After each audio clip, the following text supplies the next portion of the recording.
All right, let's have where are we? Let me just check there, guys.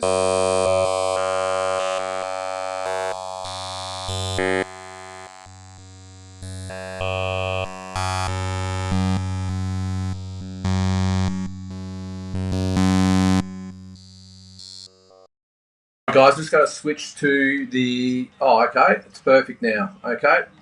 Sorry. I was just going to switch to the computer. I'll switch back to the microphone.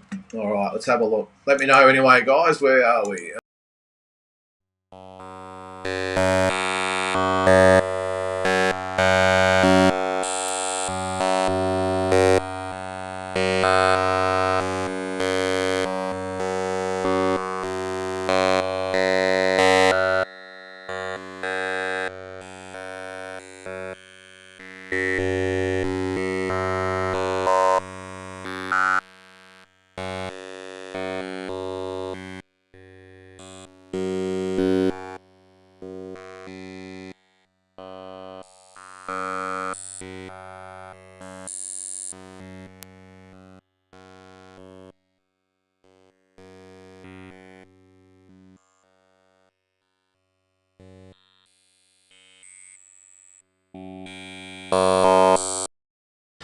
All right. That's just on the computer. That is the computer one now. All right. There is a setting I can, unless I just go with this, guys. If it's any good, I'll just continue with that if we're having some problems with it. But I've just got to bring up my levels. Where are we? Audio. Mic delay. No.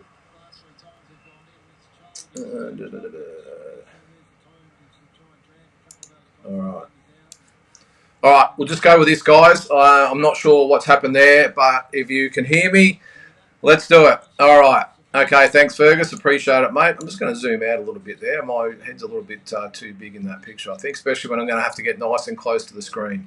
All right. Okay. All right, guys. We're going to stick with this one. If you guys are happy with it, we'll do that. I'm going to get rid of this one. I don't know why it's playing up, but it is. So let's get rid of that one and we'll go old school. All right, so getting back to, sure you didn't get the blue. It could be St Kilda. Who knows, mate? Who knows? Just going to turn this down a little bit here. I've got it on my... now, I haven't gone with the PC tonight. It's all happening. I've actually got my phone. I've propped it up there because for some reason when it's on my PC and it's live, it's even more of a delay than what you guys are getting at the moment. So instead of being about 20 seconds behind, it gets out to about a minute. So, but good question there, St Kilda. Who was affected by that, eh? It was pretty crazy, wasn't it? I was very, very fortunate with our business. We have our FPOS machines, or our point-of-sale machines. I don't know, they're linked to something else that's not linked to Microsoft or something, and the FPOS was by satellite, not by hardwire. So we were very, very fortunate. We actually picked up a little bit of trade from the supermarkets who had the Microsoft system and went kaput. So yeah, it is what it is, I suppose. What's that, Asan? You live in Thailand. Where can I watch a live broadcast of the fight? I would say unless you have a VPN, Asan, you can get the Premier or the 7 Plus app, and then you can maybe stream it to that one. So Right, so we've got a few in here at the moment. Let me know what's happening out there, guys. Again, I'll just go through the card. So Ibrahim Balla, Jalen Tait, IBF Australasian lightweight title. Shay Keneally going for the WBA light heavyweight female title against Angie Rosha. We've got Rocky Ogden, 6-1 against Chen Cheng Yang. Really looking forward to that fight, actually. Of course, Chen Cheng Yang upset Rocky Ogden earlier in the year. We've got Dylan Biggs, good to see him back, 10-1 up against Marcus Haywood, 9-6-2. You would think that's a relatively safe comeback fight for Dylan, and that's cool. Joshua Nantes, 4-0 against Cody Beacon, 6-2. And Kira Rustin, 1-0 against Polo Ratu Maroro. Now, actually, I must admit, when I saw Kira, with all due respect to Kira, I'm not being smart, I thought it was actually a female fight, so I apologise for that. But Paulo Ratu Maroro, 4-0-1. So the boys are just coming into the ring now. So we've got a big night of fights. What have we got? 6 fights. So this fight's a 5-rounder. Nantes Beacon is a 6-rounder. Biggs Haywood and Ogden Yang are both 8-rounders. And Keneally Rosha is a 10. And Balla Tate is a 12. Sorry, that's a 10 as well. So what do we got? 11, 19, 27, 37, 47 rounds. What is it? 7 o'clock. Could be a late one, guys. Could be a midnight one the way we're going. So let's see. I'm a bit pissed, though, that microphone's not working. But anyway, I will check into that. All right, a couple of comments there. What have we got? Trevor, great to have the fights on free to air on a Saturday night. Looking forward to Dylan Biggs returning tonight. I agree, Trevor.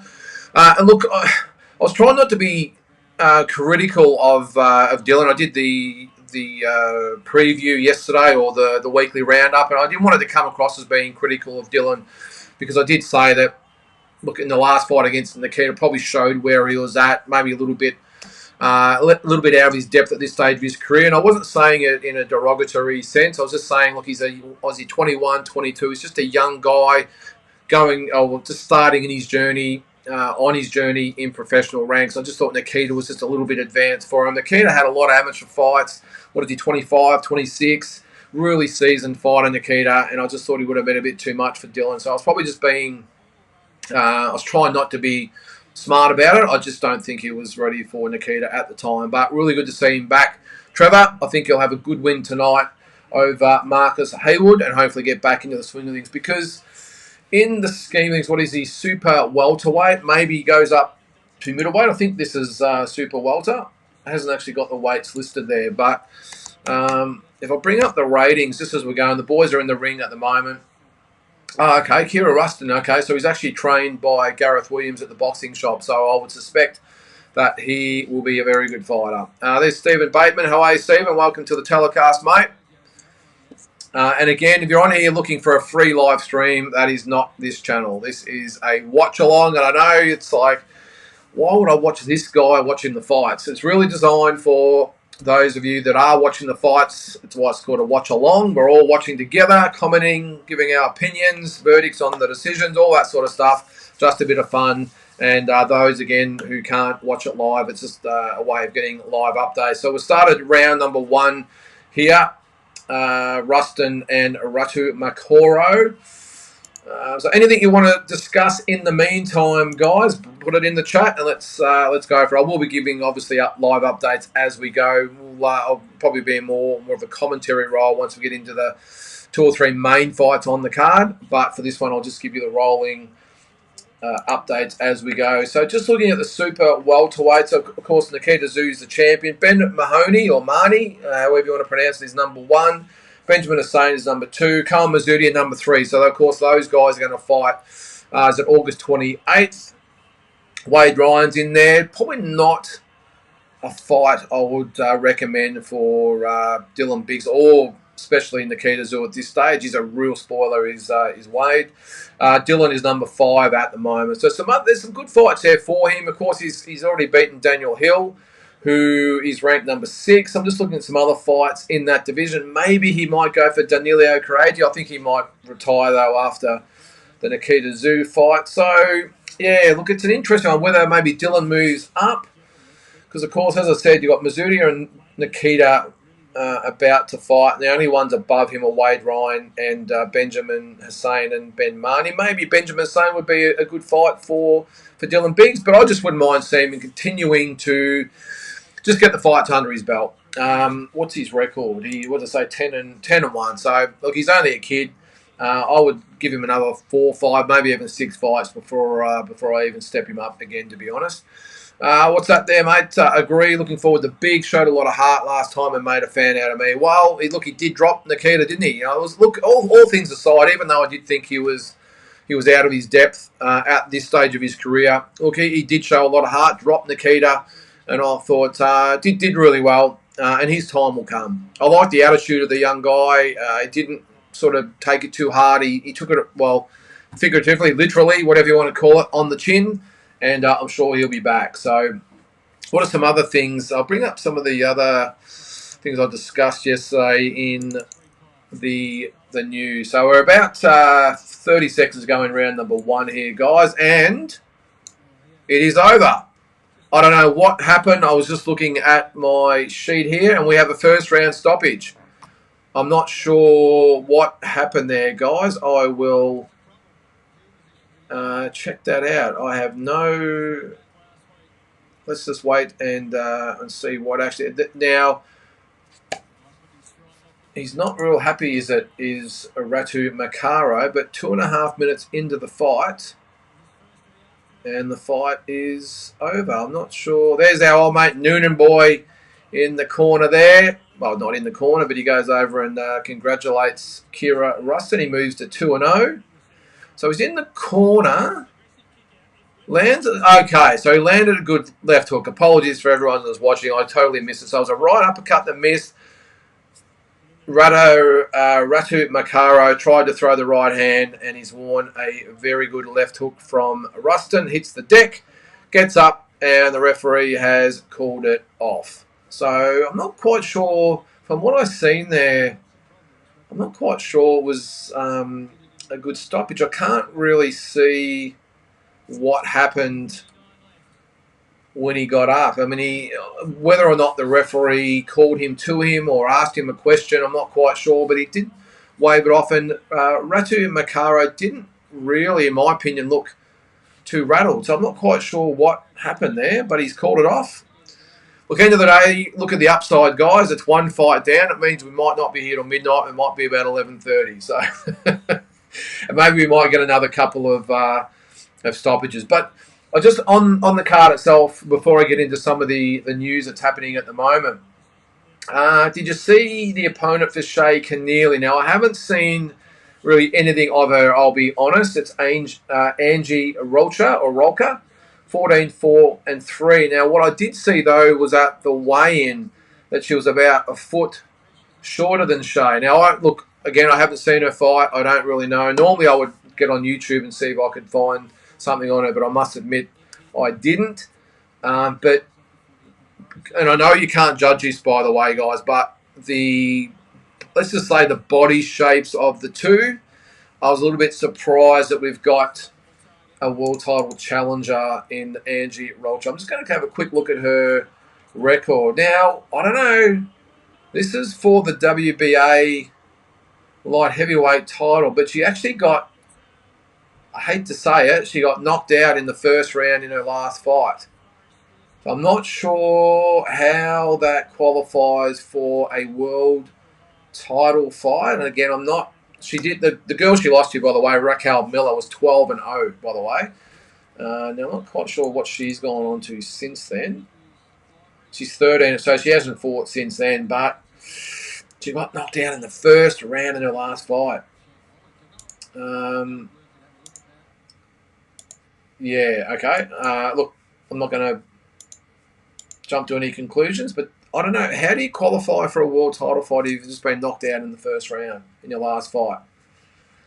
Looking at her record here, so she's had wins. Yeah, the records of the fighters she's beaten haven't been too bad. I mean, there's been some horrific records of some of the female opponents in the last few years, but doesn't actually look. It's solid. It's solid. No different to any other prospect or anything out there. So But the fact she's been knocked out in one round in the last fight, and now she's fighting for the WBA light heavyweight title.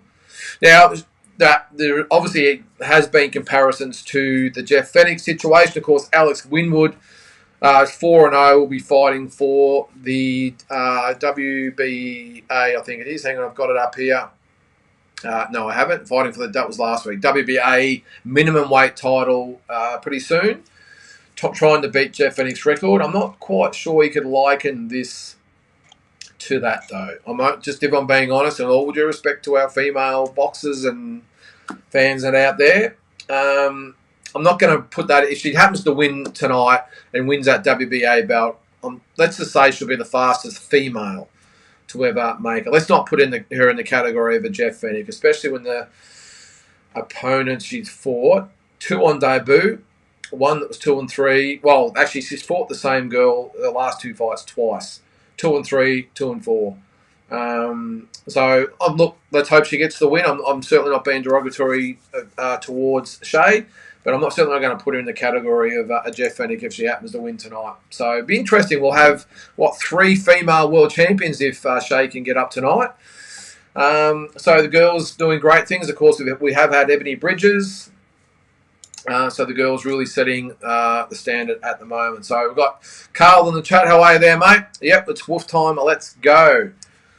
Now, on the main event itself, so Ibrahim Balla, I did actually promote Ibi for about 7 or 8 fights. The last one was about 6 years ago. It was actually a second round knockout loss to Jesse Rosales, who was a really, really good fighter.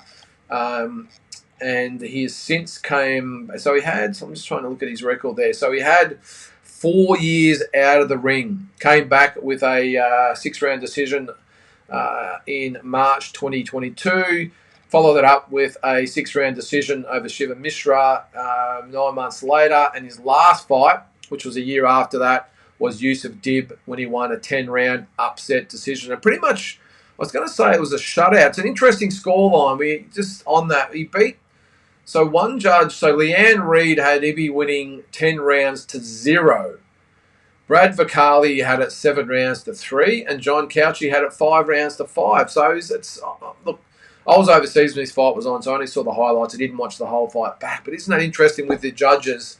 You've got a judge that had it 10 rounds to 0, and another judge had it 5 rounds apiece. So anyway, so that's his scoreline, I suppose, if you will. Jalen Tait, on the other hand, g'day Jules, how you going there, mate? He is coming off that 10-round win over Alexander Espinoza. Before that was a win over Ekataliki Jeansi. That was a 7th-round knockout. So he's on a pretty good streak. Before that was a decision win over Patrick Clark. And then probably the best win of his career was a decision win over Kai McKenzie. That was back in April of last year. So he has been active. A little bit of controversy with his last fight, of course, but he's a great prospect. But make no mistake, tonight will be a very big test for Jalen Tait. Ibrahim Balla, former Olympian, 2012. He can fight. Obviously, being Olympian, he can fight. And I think he gives Jalen Tait a real run for his money tonight. All right. So I'll get the Jules there. Agree with those above. Good to see Biggs back, but what was going on at the weigh-in? Yeah, good question, Jules. Now, so we haven't got the official weights. It was a little bit bizarre. So let me know your thoughts on that one. Trevor. Yep, Kira Rustin looking like a good prospect. Yeah, looked okay. Well, I suppose Paulo Ratu Makura was undefeated there, wasn't he? So I'm just going to look at the records he's fought, though. Not great, but still undefeated. That's all good. So I think Trevor, coming from the boxing shop, not the boxing workshop, boxing shop, trained by Gareth Williams, he will be a very good prospect indeed, Trevor. I've been watching Jalen's camp. He's about as ready as he could be. I heard the winner gets Liam Wilson. Have you heard the same? Well, I haven't actually heard it, Carl. But, they've got the Rocky Ogden fight. Is that up next? Surely not. Sorry to zone out there, guys. Looks like it's Chen Cheng Yang and Rocky Ogden. I would have thought that would have been a little bit later on the card. When I spoke to Glenn Jennings in Vegas, Carl, he did say there was a lot of options in Australia. And I said, in Australia? He said, yes, there is lots of options in Australia. So this would, in that case, make sense. Obviously, they've gone past use of Dib. Actually, they beat Jackson beforehand, didn't they? So they've got Dib. So it does make sense. The winner of this fight might be next. So I think depends on the manner in whoever wins tonight gets the win. But I would think either one of these guys, Jalen Tait or Ibrahim Balla, based on previous performances, again, we don't know what's going to happen tonight. I think both of these guys or either of these guys give Liam Wilson a good fight, a tough fight. I'm a really big fan of Liam. Made no secret of that. But look, if I'm being completely honest, I wasn't overly impressed with the win over Dib. Yes, it was a sensational knockout, and he won the fight. That's all you have to do, isn't it? I was just a little bit concerned that he did get hit a lot, and Yusuf Dib's not a big puncher, and I just really worry if he does come up. We obviously have seen it against Navarrete and Valdez, but I want to see him maybe move his head a little bit more. And look, don't get me wrong, I'm not a professional trainer. I just wouldn't mind seeing him moving his head a little bit more. He does have a habit of jabbing and bringing it back to his sort of shoulder rather than his chin. So I don't know, it's easy from out here. But I was just a little bit concerned by how much he did get hit. So is he gettable? Maybe. Either of these two guys up to it, I suppose we might see Carl. But I think either one of these guys, again, depending on what happens tonight, I think are both capable of giving Liam Wilson a very tough fight. And it's interesting, isn't it, that Liam himself wants the George Kambosos fight, but now Liam Paro has thrown a spanner in the works, hasn't he? Because he wants George next. And when you've got a world title belt around your waist, the odds are you're going to get the fight with George. So Rocky Ogden in the ring, Chen Cheng Yang in the ring. They're just doing their introductions now, so we'll keep you up to date with that one. But, but just whispers, Carl. But again, having Glenn Jennings say that there's numerous fights in Australia for Liam, that obviously makes sense, doesn't it? So it'll be interesting to see. I'm pretty sure Ace Boxing have an okay relationship with No Limit. I'll be pretty sure that Ibrahim Balla would be a free agent anyway, and I'm sure that No Limit and Ace Boxing could get something done if it's Jalen fighting Liam, so we will see. All right, Jules, Balla was excellent against Dib. Wasn't that supposed to be for a top 10 ranking? Well, it was supposed to be, Jules, but isn't it funny how suddenly it's all forgotten about? And look, Ibi hasn't fought since then. But, I'm with you there, Jules. I thought it was supposed to be for a top 10 ranking as well. And it wasn't that fight for a belt. Maybe it wasn't. I'm looking at it now. Well, it was. It was for the IBF. This is the thing, Jules.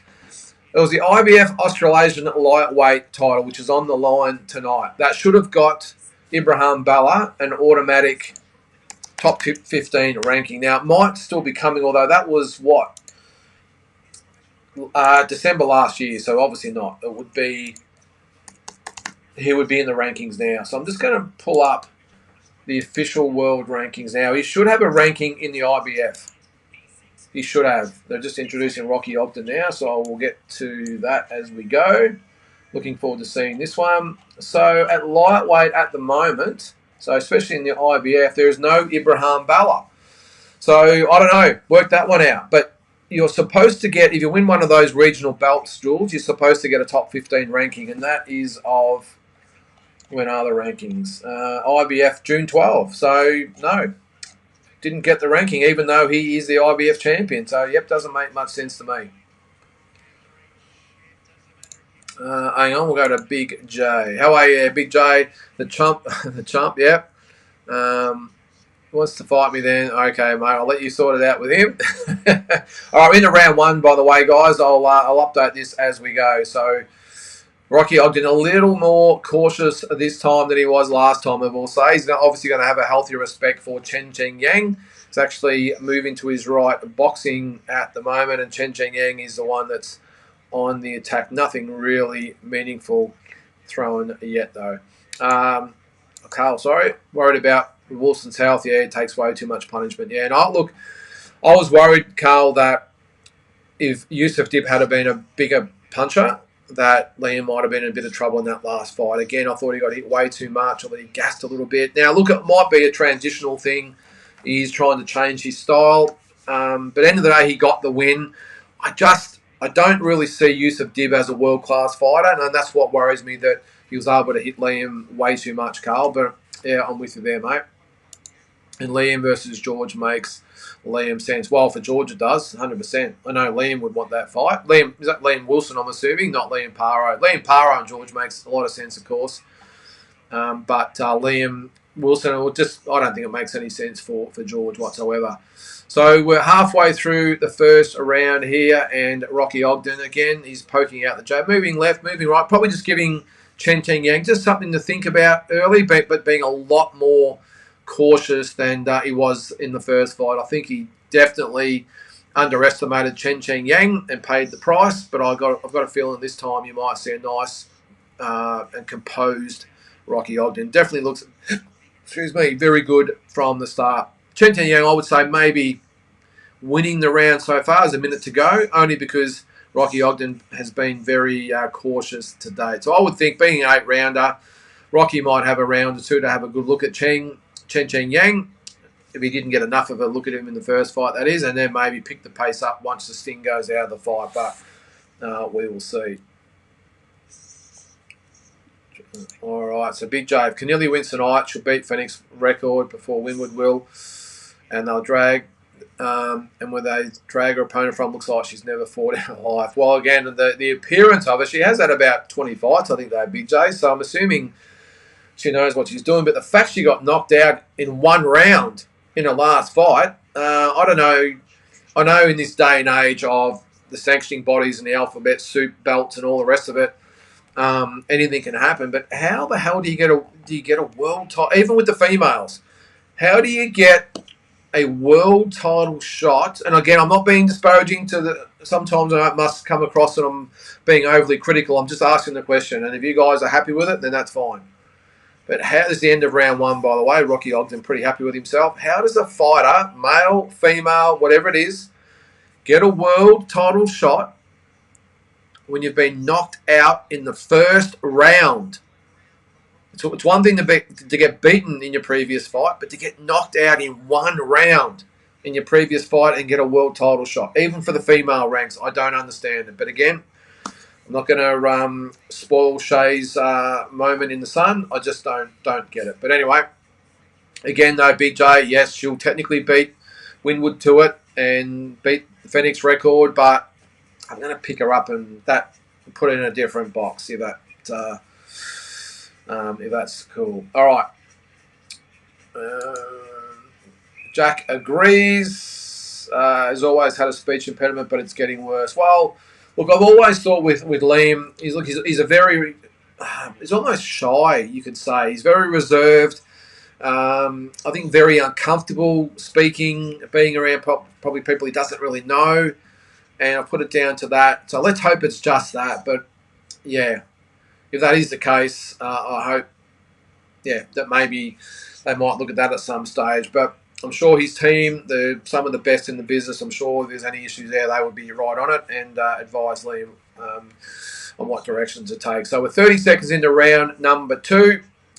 And Rocky looking a little bit more active in this round, definitely a lot more comfortable. He's moving to his right and left and spearing out the jab and not being scared to now hook to the head and body. We'll get to a few more comments as we go.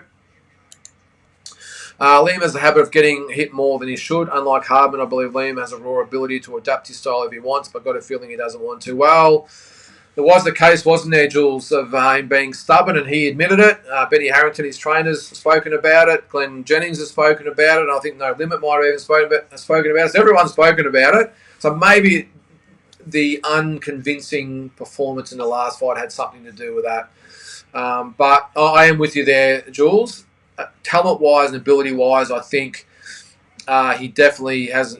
He's more naturally talented than an Isaac Hardman. Isaac's more, again, from that MMA background, just likes to, he's a little bit raw. Isaac likes to stand his ground and let them go. I've got to say, Rocky Ogden boxing very, very good in this second round, halfway through, boxing nicely and a lot smarter than he did in that first fight. But I agree there, Jules, that Liam definitely has the raw ability to adapt if he wants, as you say there. Hardman probably not so much so. I don't think he's ever going to be a graceful type of fighter. I think he's very, very raw. He's Isaac. Interesting to see they're also got a little bit of a feud happening with Brock Jarvis at the moment. So it'll be interesting to see whether that fight comes off. Carl also concerned about Liam's long-term welfare, given he's only 16 or so, 5'10", yeah. And the fact he's only, was he 27, 28?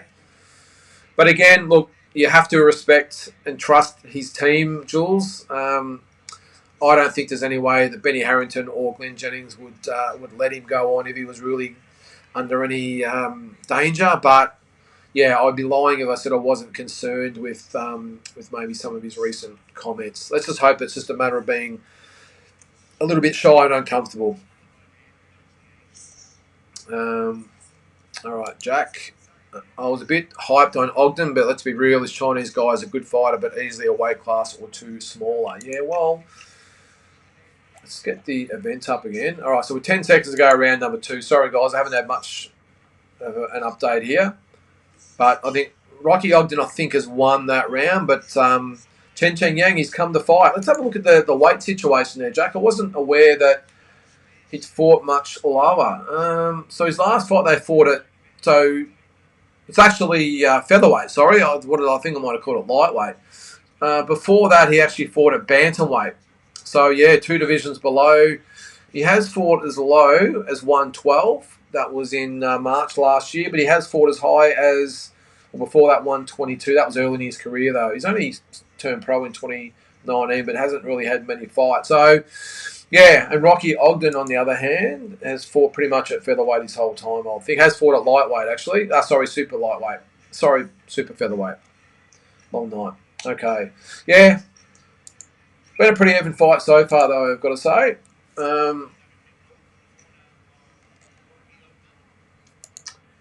I don't see his team pulling the brakes, unfortunately, not unless something drastic happens. I think maybe, Jack, they just want, as we start round 3, maybe they just want Liam just to get that one last crack at it. And if it doesn't quite come off, maybe then that'll be it. Maybe they want the George Kambosos fight. George is not going to be a fighter that's really going to knock Liam around. I would think Liam's not a real big puncher. George is not a real big puncher. So maybe they're just looking at just getting that last shot at a big fight, good payday, and then maybe they'll assess. So we're 30 seconds into round number 3 here. And Chen Cheng Yang has definitely upped the pace. He's definitely the aggressor in the fight. Rocky Ogden, you can sort of look at, his game plan looks to be that he wants to box Chen Cheng Yang for the whole fight. But is that really Rocky Ogden's style? And he's eating some punches here in round number 3. And sometimes, what's Chen Cheng Yang? He's 7-4. Before this fight, he was 6-4. Before the first Rocky Ogden fight. Sometimes, as they say, styles make fights. And it just looks like Chen Cheng Yang has got the style to really upset Rocky Ogden. He's hard enough that he doesn't get pushed back by Rocky Ogden. He gets low enough where he's not getting hit by Rocky. And now that Rocky Ogden's trying to actually box him, that's not really his style either. And Chen Cheng Yang is having a lot of success coming forward. I've got him actually winning this round so far. So we're halfway through round number 3. And a few of those right hands are getting awfully close to the mark on Rocky Ogden at this stage. For me, he's just being a little bit cautious. I can probably understand for the first couple of rounds, but Chen Cheng Yang seems to have found his rhythm and range here, and Rocky's just not, or he's sort of struggling a little bit to find his. So we've got a minute to go in round number 3 at the moment. What do we got there? Damien says, hey, mate, you see those dirty bastards are now charging $70 for Nikita's fight. I'm assuming you're referring to No Limit, Damien. I've got to be a little bit careful of what I say about No Limit. I've had 1 or 2 people say I'm being a little bit harsh on the boys, and my response pretty much is, well, it may be so. Maybe I have been a little bit critical. They have done a lot for Aussie boxing, but I think we're entitled to call them out in this situation here. No, maybe not so much with Nikita, but when they've got $70 on a Sam Goodman pay-per-view, especially when he fights the likes of a Mark Sleeves, I think we've got the right to maybe question it. And again, they have got a quota they have to fill. Let's not forget that. They have got a quota of pay-per-views they have to do per the year, and Nikita Zoo or more importantly, Tim Zoo can only fight so many times per year. So they've got to find events. But, yeah, I'm not going to go far as to call them dirty bastards there, Damien, but you are the customer. So you can say whatever you want. You're the one that they're actually marketing to as we end round 3, by the way. Good round for Chen Cheng. I've got him 2-1 at this stage over Rocky Ogden. Look, I'm going to reserve my thoughts until I see the rest of the card, Damien. Nikita and Cohen, look, I don't mind it. Is it worth $70 on its own? Well, of course it's not. But if they have Michael Zarafa on the card, if he fights Tommy Brown that's been maybe mentioned, then maybe we sort of on the mark having Michael and Nikita on the same card. I don't like the fight with Tommy Brown whatsoever. However, I do get they want an easy kill for Michael. Let's hope he gets the highlight reel knockout, and then they can start building up for maybe Nikita and Michael. Maybe that's what they're after, so I understand all that. But I'm with you. On the surface, $70 does seem excessive, but again, they have got a quota to fill. Let me know your thoughts out there, guys. There's a few of you watching, so maybe put it in the comments there. Do you agree with Damien? Is $70 too much for a Nikita Zoo pay-per-view? He is a pretty big name in the sport at the moment, Damien, but maybe when he starts fighting international opponents. But look, at this stage, I'm not going to draw a conclusion. I'm certainly not going to call him dirty bastards, Damien. I'm going to give them the benefit of the doubt. If I have Michael, even if it is Tommy Brown, they might fill the undercard with some good other fights. Hey, wouldn't it be great if there was maybe Isaac Harbin and Brock Jarvis on the undercard? Now, we're paying money for those types of fights, so let's see. All right, Tommy, how you going there, mate? I saw you on the Ringside channel. Great panel. Agree with your Janibek take. I'm checking out the Nakatani card and listening in. Is that on tonight, Tommy? I thought it was on tomorrow. It is Japan, though, isn't it? So that would be tonight. I'm used to when they said July 20, that's normally July 21st for us. But you're right, it's Japan. What am I thinking? Well, keep us up to date there, Tommy. What's it on? Is it on? Actually, we wouldn't have it on anyway, I wouldn't have thought. Let me have a look. I'm going to see whether we might have it on. I can have it going at the same time and give you some live updates on that. Where are we? Doesn't look like it. Damn. All right. No, we've got the football. We've got the Storm and the Roosters on. We have Port Adelaide and Richmond, Geelong and the Western Bulldogs on the main channels, and no fight card. No Nakatani. All right. Let me let know what's happening on there, Tommy. Keep us all updated. Now, what do we got? Oh, thanks for that, Tommy. I didn't look. I didn't probably have a lot of agreements. This is the D-Style channel, by the way, guys. The round table. And again, by the way, we're in round number 4. A minute to go. I think another good round from Chen Cheng, but I'll keep you updated with that. Yeah, I don't understand, Tommy, how the other panelists. I think it was who's the British guy, the casual fan or whatever he's called. When he said he shouldn't have been stripped, shouldn't have been fined, well, that's boxing. Well, between me and you, Tommy, I wanted to say, well, have you ever put in a training camp? Have you ever put your life on hold? Have you ever flown to the other side of the world and sacrificed all the training and dieting and money that it takes to put into a training camp? Have you ever done that?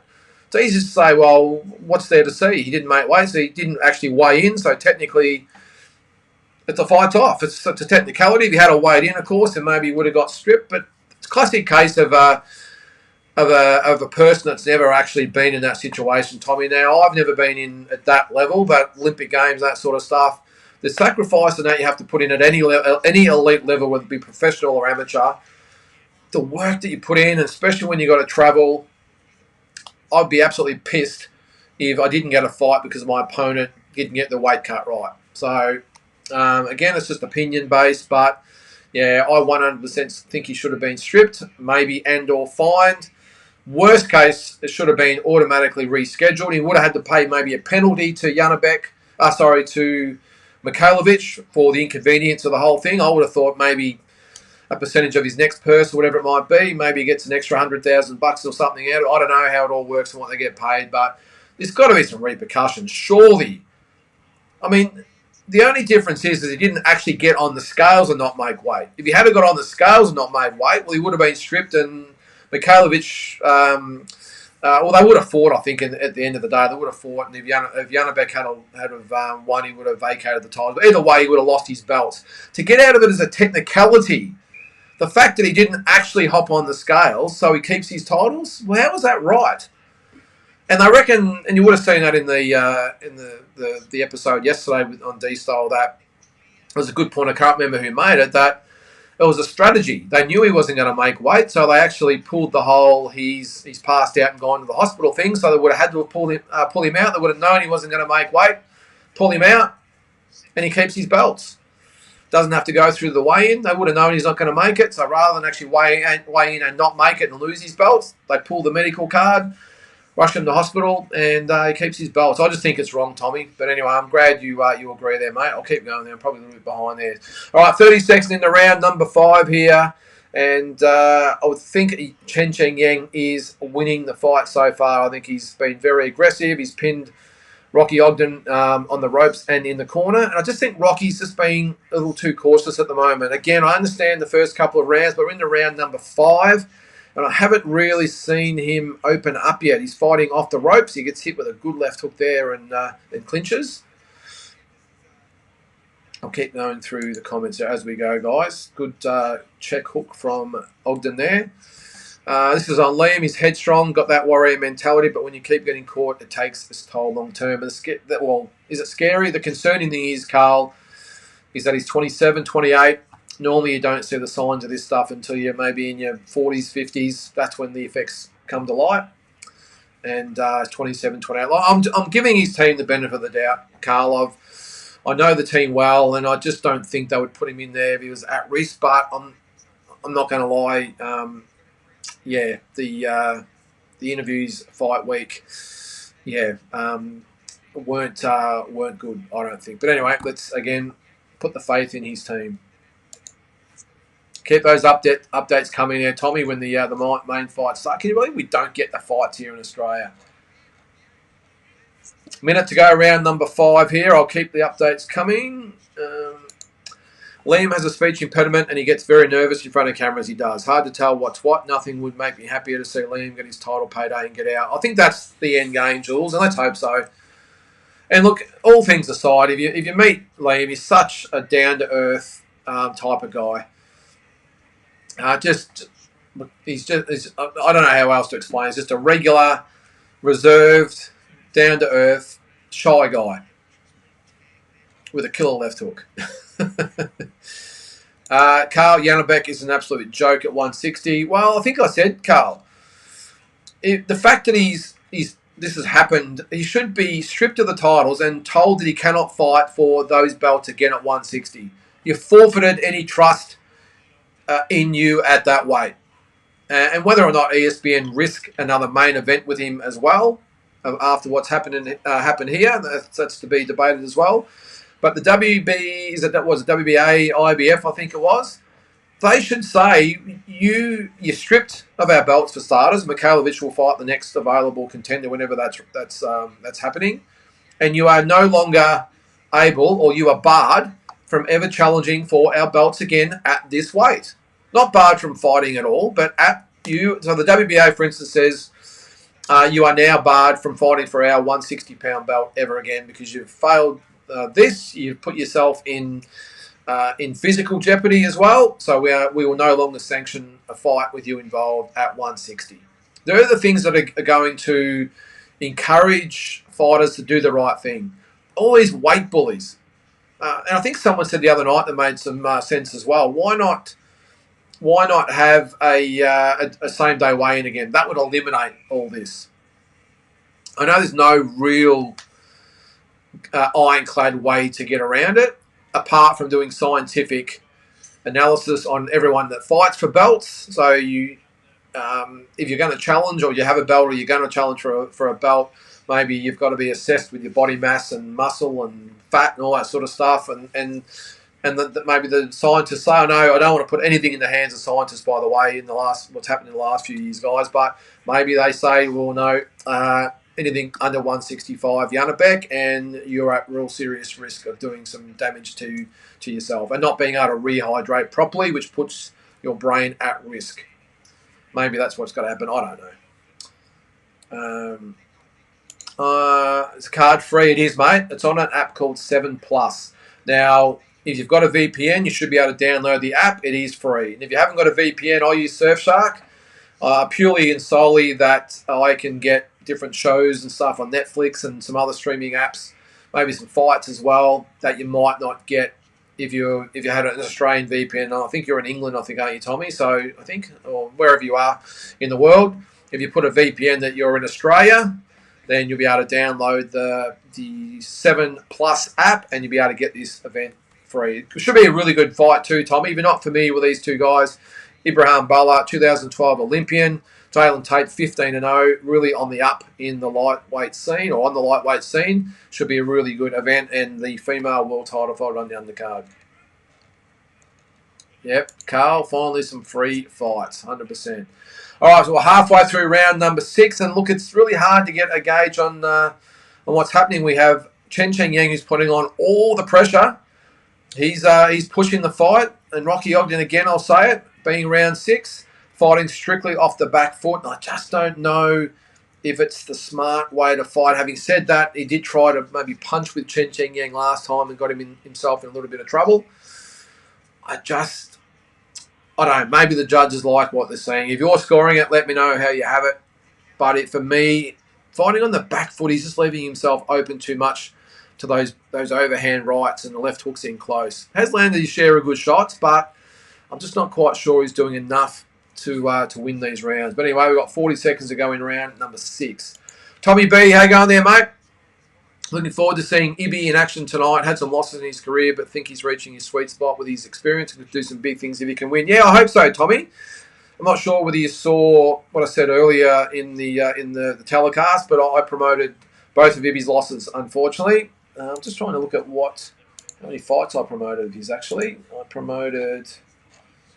I can bring his record up there. I promoted 1, 2, 3, 4, 5, 6 fights I promoted. So his first one was actually a third round knockout loss to Neil John Tabaneo.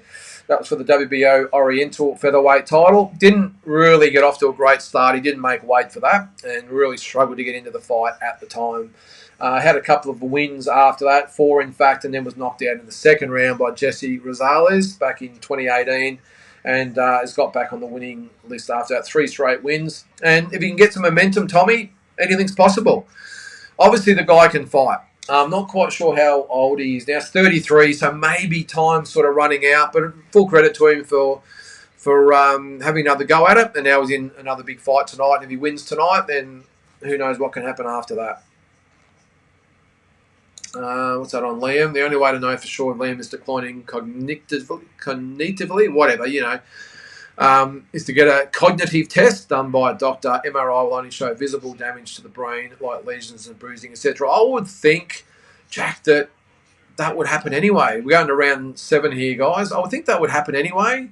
Surely, if you get stopped or knocked out, it has happened a couple of times, or 3 times, in fact, that you would have to have some sort of MRI or CAT scan, unless that is a CAT scan, afterwards. So, yeah, I'm not sure how it works in the pro ranks, but you would think that he would definitely have had those done and been given the all clear, but I'm not sure. All right, Tommy, Premier Boxing Series, is that what all Australian fighters go through, kind of the UK's do with Sky Sports? Sort of, Tommy. Well, No Limit, who promote the Zoo brothers and Liam Wilson and all the some of the other good guys in Australia, they have their own platform as well. It's on Foxtel, which is our cable, I suppose you'd call it, and they go through Fox Sports and Main Event, so they have their version of it. Apart from the Main Event, is the they do, is it No Limit on Fox, so it's on Fox Sports, and they do their free shows, and then we have the Premier Boxing Series, which is on 7 Plus, which is a free-to-air channel. Channel 7 is just a free-to-air channel here, and the 7 Plus is an app that's linked to that. So it is, cut a long story short, it is free. Mark Wynn says, definitely not paying $70 for Nikita or Sam Goodman. Okay. Damien's bang on the money. Thieving bastards. $70, says Carl. What would you be willing to pay is probably the next question. Keeping in mind that it's not cheap to put on the events. No limit. And I don't know. I'm guessing. I'll put that right out there. I'm guessing as we're a minute to go in round number 7 here, guys. I would think that Nikita would be on, I don't know, 30 or 40. I don't know. I'm just spitballing. I sort of know what Tim sort of got early in his career. I would think 30 or 40. Cole Mazzutia might be 20, maybe 25. I'm thinking maybe around 20. So maybe if they're sharing 60 grand, or let's say 60 grand, the venue and everything else might be another 30 or 40 grand with all the production and all the rest of it. The undercard might be another, what's a pay-per-view? So the undercard might be like another 100. So it could be a couple of $100,000 card. Let's just say even worst case 150. You know, it's just worst case $150,000. How many people are going to buy it? Who knows? It might be 10,000. You know, then they only get half of that. So not a lot of fat in it. So I do understand why they have to charge it. And again, they have to cover their costs and make a profit. So look, I understand it's not worth on paper $70, but I do understand the economics of a promotion, and that's just what it costs. But yeah, I don't know. I do understand where you're coming from. Again, I'm not going to call them thieving bastards, but you're entitled to your opinion. Nakatani will have an early night. I'm not sure, Carl. I reckon Astrolabio, I saw him firsthand against Jason. Now, Jason, of course, is not a big puncher himself. He can punch, more of an accumulation type of a fighter. But I saw him firsthand and he is tough as nails. So I think Nakatani is definitely capable of stopping Astrolabio, but I wouldn't say it would be an early night. I think Astrolabio hangs in there for 7, 8, 9 rounds, and maybe 10, 11 rounds we might see Nakatani. But either way, it should be a good fight. What's that? Can you please repeat the bit about Zarafa and Brown? Is that serious? Apparently, Jules, that is the word that Michael Zarafa will be fighting Tommy Brown in the co-main to Nikita and Cole Mazzutia. Now, it hasn't been 100% confirmed. I'm just going by my sources. And I'm pretty sure Tommy and Michael have both mentioned it on their social media accounts as well. If you've seen it, let me know. But the word I've got is it will be the co-main with the view of setting up Zarafa and maybe Nikita down the track. I know Michael would maybe want Tim, but I just don't think that's ever going to happen. All right, go easy on No Limit. You got to be on that next private jet to Vegas. Yeah. Look, I probably have been a little bit hard on them, I suppose. But I'll give them credit where it's deserved, and will sit here right now and say they have done amazing things for boxing. It's probably been a catalyst for what we're seeing tonight with the Premier Boxing Series. Channel 7 are probably looking to say, we need a piece of this boxing piece of the pie. And they've given a platform to a lot of fighters. Granted, maybe they've had to put some footy players on there to get the numbers up, but they've also given a lot of their fighters some massive opportunities, including Tim Tszyu, Liam Wilson, about to be Sam Goodman. So I give them full credit for that. But on the other hand, too, if they put on substandard cards and they want to charge people $70 to watch them, well, I'm going to call that out too. And I don't care whether it's No Limit or anyone. But they're the ones that pay for the events or make us pay for their events at the moment. Now, if we had a so-so Premier Boxing Series card, okay, we might say, oh, well, it's probably not as good as I'd like it, but at the end of the day, it's free. So we've got to take that into account. But when you put it out there or put yourself out there that you're charging $70 for an event, you better be able to back it up. And that's why I'll heavily scrutinise their pay-per-views. Because they're the ones that are asking me to pay $70 for it, and more importantly, asking you guys to pay $70 for it. So I think I'm entitled to say, well, what am I paying for? And I'll either say, okay, that's money well spent, or you've got to be joking. I think you guys have already got the ball rolling. But anyway, yeah, I'm with you there, Jules. I might have to pull my head in a bit, won't I? All right, I want Junto versus Bam, but I don't see it happening, at least not in a while. Yeah, ooh. What would you rather see, guys? Would you rather see Junto and Inoue or Junto and Bam Rodriguez? Let us know. I'm looking forward to Nikita's fight. I am too, Stephen. Put the money aside and everyone will have their own opinion on that. I'm actually... Look, I think Nikita wins the fight handsomely. 30 seconds ago in this round, by the way. Sorry, guys. I haven't really been great with the updates here, but I was more fully intending to get the two sort of main events rather than this one. But 20 seconds to go, and I've got no idea who's going to win this, by the way. Yeah, look, I think Cole Mazzudia will put up a good fight, but I just think his style is custom-made for Nikita. Stands right in front of you, doesn't move his head much, can't really, or he's not really a big puncher, not overly fast with his hands or feet, and I just think he's custom-made for Nikita. But having said all that, I think it's going to be a really, really good fight. I really do. If that makes sense. Does that make sense when you think one fighter is going to win pretty easily, but you're looking forward to the fight? Well, anyway, you know where I'm coming from. Well, the end of the fight here, and Rocky Ogden seems very, very confident that he's got the job done. If you are watching live at home, let me know your thoughts.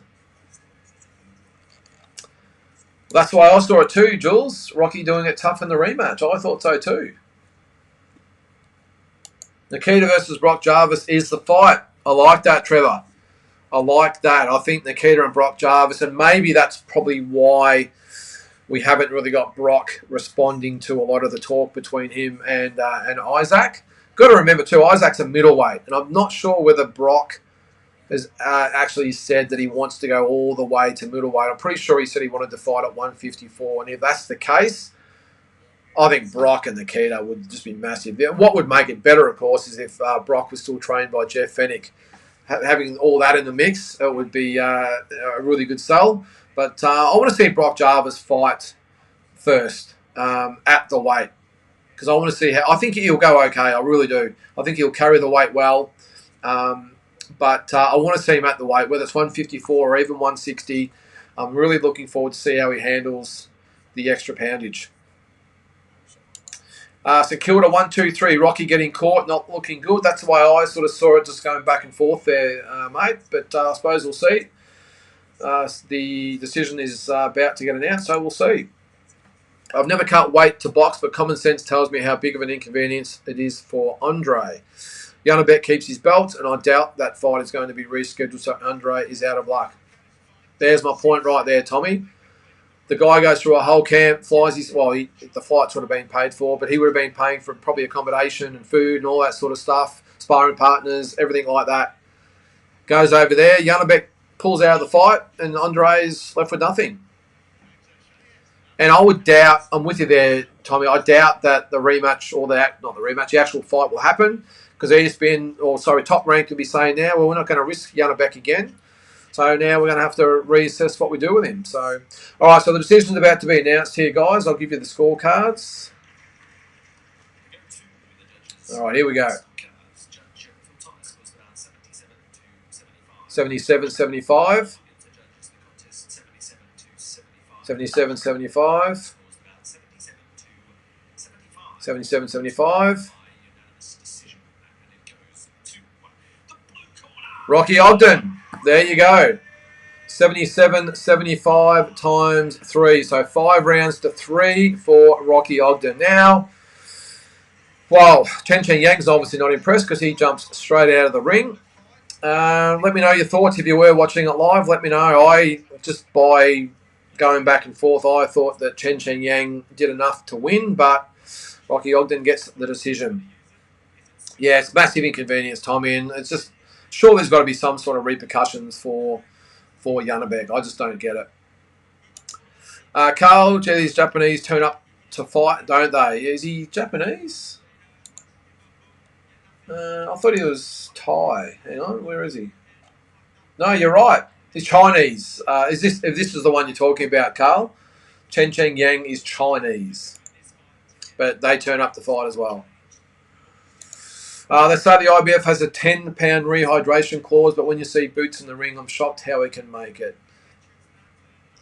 We never really see the results of the weigh-ins, do we, Tommy? I can't remember them actually, unless I'm missing something, where they actually release the weights. A lot of money and everything riding on these events. You've got the broadcasters, the promoters, fans, all that are there. Maybe it's just an in-theory type of thing, but as far as I know, they don't actually release the weights on the night. So, I don't know.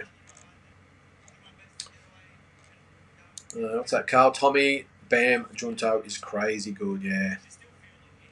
Again, who would you rather see him fight? Let us know. All right, Tommy, I think the British boxing board has a check weight weigh-in a week out. Lara missed it before the Leewood fight. Do you think that's good? I do. I think it is good, Tommy. I think regardless of the sanctioning body, it should just be a unit. But maybe, I think I've mentioned it before, there should almost be a conference or a forum or whatever you might call it, where all the sanctioning bodies get together, the four main ones, and they have a guideline. Maybe it's got to be chaired by, and again, I've said this in the past, maybe there has to be a worldwide governing body, if that makes sense, that oversees the governing bodies. I know that probably doesn't make a lot of sense, but maybe a body they put in like an AFL, I suppose, or an NRL, or whatever you might want to call it, and the sanctioning bodies of the teams below it, and they do their own things, but there is a body that oversees all four. Once they agree to maybe a set thing, like whether it be same day weigh-in or in this point here, which would have saved the whole Janibek situation too, Tommy, where it's written in the contracts, and maybe there's penalties and titles being stripped, all that sort of stuff, where they do the 30-day, the 14-day, the 7-day, and then the 24-hour one before it. And Janibek, there's no way he would have been anywhere near the weight a week out, I wouldn't have thought. And even if he was struggling then and feeling the effects, they would have had plenty of time to pull him out and maybe even find another opponent for Mikhailovich, or at least he has some heads up. But maybe that's what the sanctioning bodies have all got to do, is have something locked in across all four sanctioning bodies, and then there is that overriding body. It's not another sanctioning body, it's not another belt, it's just someone that makes sure everyone's doing the right thing and actually sticking by the rules. So, but I think that would make a lot of sense if they all did it, Tommy.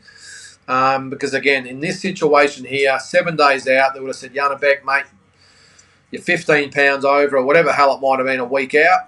Sorry, we're going to pull you out. You have to be within maybe 10 pounds. Even that's not that much, but maybe 10 pounds a week before. Yeah, 10 pounds. And then, is that too much? What's that, about 4.5 kilos? Even that's probably, I would maybe even say maybe 7.5 pounds, something like that. That you have to be a week out to do it properly. I know a lot of people or boxers, they take off that last 10 pounds just by fluid, but again, we run in this situation. I just think we have to have something ironclad. Jack, no, there's no way Ogden's winning this fight. Well, there you go. Tommy, I've never heard of anyone failing the 10-pound hydration clause under the IBF. Good point, Carl. Authorised seller Australia says you'd be prepared to pay $50, okay, for the pay-per-view. Carl says you'd be prepared to pay $40, yep. Cool. Hanoi says you'd rather see Junto and Inoue. I'm with you there, Hanoi. I think that'd be just a massive all-Japanese fight.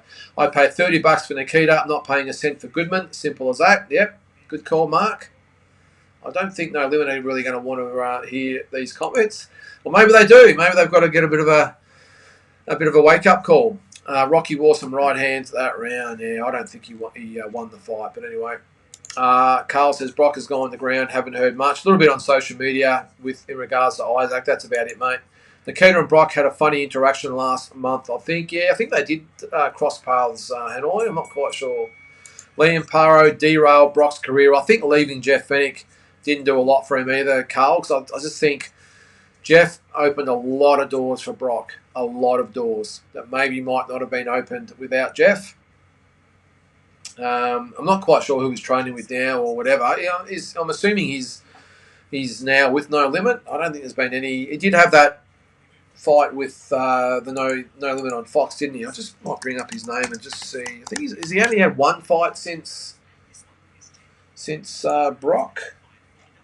Yes, one fight. So that fight with Liam was in October 2022. So in 21 months, he's only had the one fight, and that was 16 months ago. So, yeah, not quite sure what is going on there. So, all right, we're into, is this the semi-main? Maybe, have we missed something there? We've got the girls coming up next.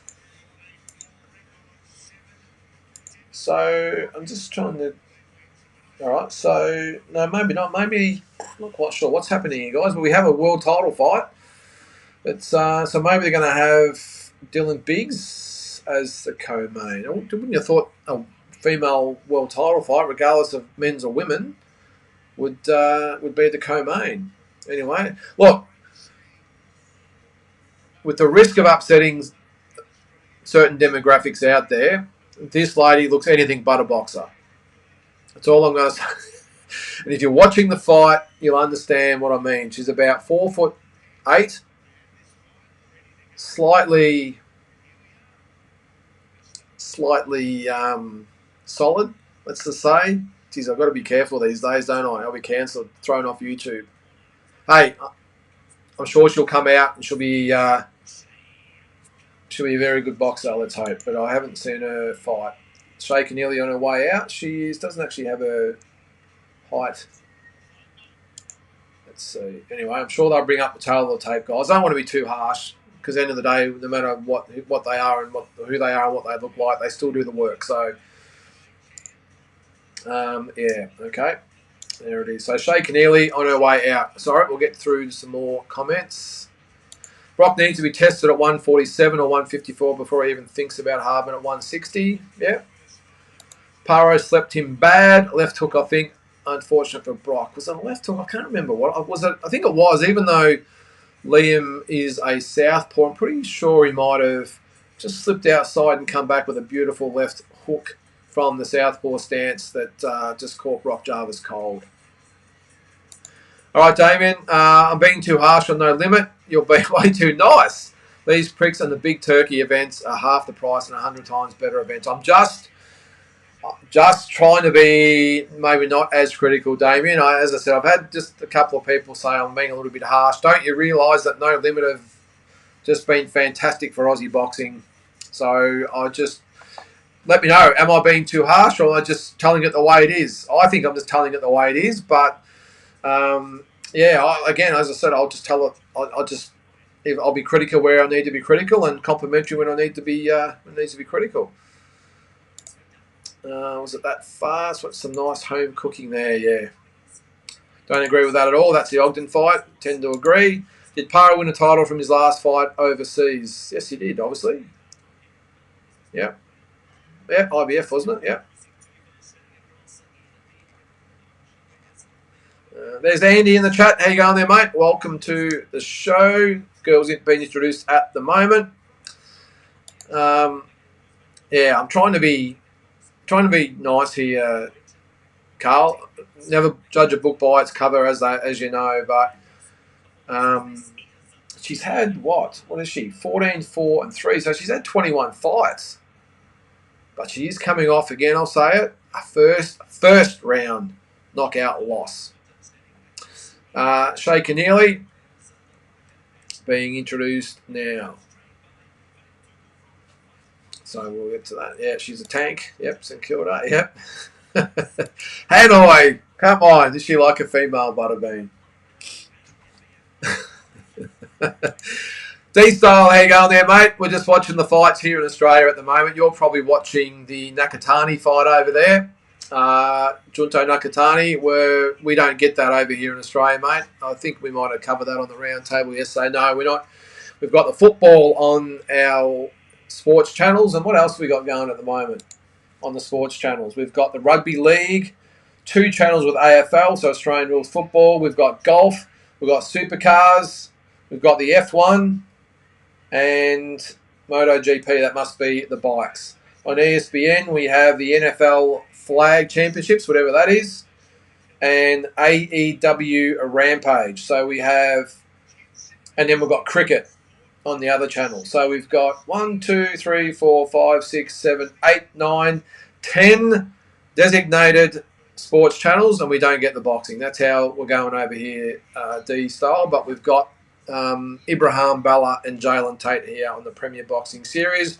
We've just started round 1 here for the WBA female light heavyweight title. Oh my God.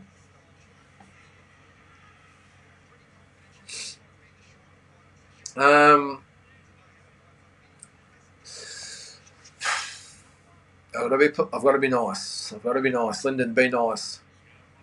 Rocha just threw a combination. Now switches to southpaw. Oh my God. I'm going to move on. Sorry. All right. Let's wipe the tears from my eyes. Jules says not being harsh. I can't believe I shouldn't be doing it. I'm sorry, guys. I shouldn't be laughing at this at the moment. The truth is the truth. You can't control how people react to it, but I want to see you on that no limit jet. So do I, Jules. But one thing I've always held true, though, Jules, I know there's a lot of people, whether it be on YouTube, on social media, whatever it might be, and they need the press passes, they need the entry tickets, and all the rest of it by No Limit or other promoters. But I don't need that. That's another reason why I never put my hand out for press passes. I never ask for any favours because I want to get on here and be true to myself, the channel, and you guys out there. So that includes, I'm sorry, that includes not laughing, but probably shaking my head at some of the fighters they allow to not only fight or enter the ring, but fight for world titles. So I don't want to be disrespectful, but how this girl is managed to get herself in a position to fight for a world title, oh my God.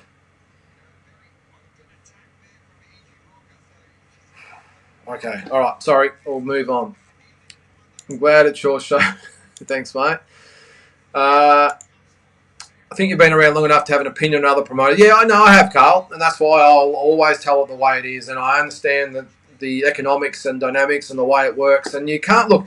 One thing I will say is that being a promoter, the best intentions are you're going to have a killer card. You're going to sit down with your, whether it be a whiteboard or a bit of paper or whatever it might be, and you're going to have a killer card with 50-50 matchups, and it's going to be great. Unfortunately, it just doesn't work that way. You've got fighters that won't fight other fighters unless they're paid ridiculous money and they're at some stage of their career and they don't want to risk their zero and all this bullshit. Then you get egos involved and managers don't like other managers or promoters or whatever, or trainers don't like other trainers or whatever it might be. It's all different things. Then you might put some good fights together, then they fall over, then you might be promised someone's going to fight and then they decide they don't want to fight. There's so many things that go into it. So that's one thing I will say, that sometimes we don't get those stellar cards because they just simply can't be put together. And I think we would all agree, as long as we get an absolute stellar elite main event and maybe a really, really good semi-main, I don't think we're that stressed about the card. So, for instance, with the No Limit, if we had, say, Nikita and, say, Michael Zarafa and Isaac Harbin and Brock Jarvis on the undercard, as a co-main, I don't think we're going to be really too stressed if the fights sort of fall away after that. I don't think so. I wouldn't anyway. And I'd be happy to hand my $70 over because I want those two main fights. But it's when the month's out or a couple of months out or whatever it might be from a pay-per-view and the starting card looks ordinary, that's when we've got issues. I understand fights fall over, and like last week, the Janibek Mikhailovich thing, it happens. It happens. It happened with Tim a couple of times, with Michael having to pull out, and there might have been someone else. It happens. But what I don't like is when we see the starting card, we go, hang on, we're supposed to pay $70 for that? That's when we've got problems. So anyway, let me know your thoughts. D-Style, trying to stay awake to watch it, but we'll see. Yep. Jack, very nice, Sam. Oh, jeez. All right, speaking of that fight, we're into the second round. Oh, jeez. If Angelo DeCarlo watches this back at some side, I'm sorry, Angelo. I don't mean to be disparaging about the fight. You've got Sheikh and Ilya, a world title fight, and congratulations to you. Let's just hope. Yeah, good. The corner just pulled her top down. We had a bit of exposure there happening. Let's just say the performance has probably matched the physical appearance. Oh, jeez. All right, we'll move on. What's that? Sorry, Ryan, not being harsh. Saw No Limit trying to sell it the other day. Seriously, $70 for the card, $30, I'll buy it. I don't think there's more than the 12 women in the world at light heavyweight. Is there that many, D-Style? Just do me a favour, D-Style, and watch this fight after this on YouTube. Let us know your thoughts. Look, end of the day, this is the best they've got in the division. Then, hey, happy days. Where's she from, this girl? Hang on, let me have a look. Where's she from? She's from Colombia. Okay. Look, all I'm going to say, and look, end of the day, we've got to be realistic about the whole thing. Shay Keneally's boxed okay so far. She looks technically correct and everything like that. This Rocha or Rolka, look,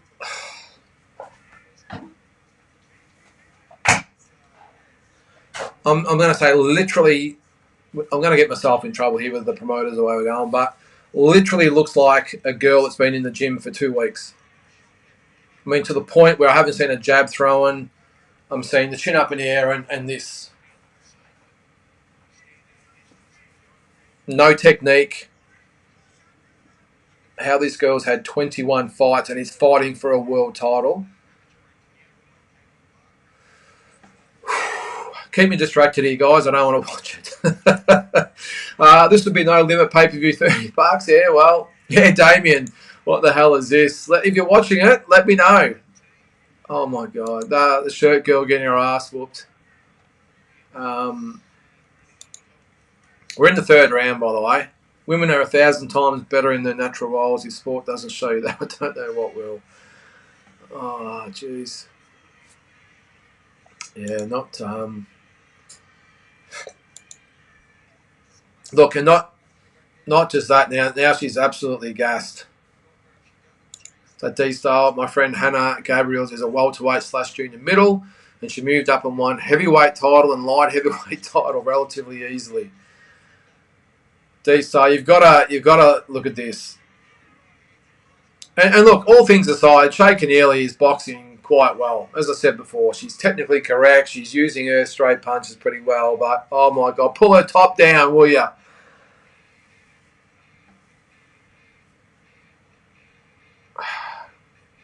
I'm not quite sure what. Oh, pull her.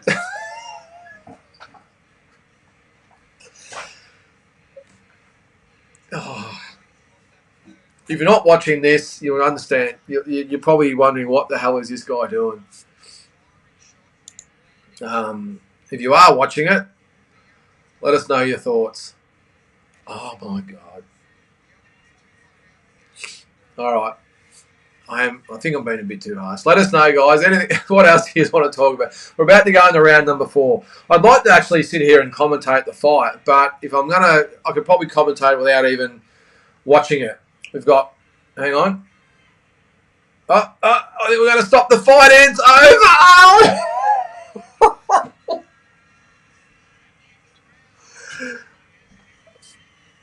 We have a new world champion. We have a new world champion. I'm not quite sure she was in a condition to even get up off her stool. I don't even know what to say. What I will say, I just do not want... Hey, congratulations to Shay Keneally. She's got that belt. I don't want to hear anything about beating Jeff Fennick's record, even though I'm sure it's the first thing they're going to bring up. Please do not run with the Jeff Fennick theory here. Please. I was just about to say, I watched bits and pieces of it. What happened in the fight was you had one girl boxing correctly. That's probably the only best way I can put it. Boxing correctly. Standing upright with her hands up high and throwing punches correctly. And even doing a little bit of this sometimes. Okay? The other girl, in between having to pull up or pull down her shirt because her guts is hanging out everywhere, it is literally just this and this and this.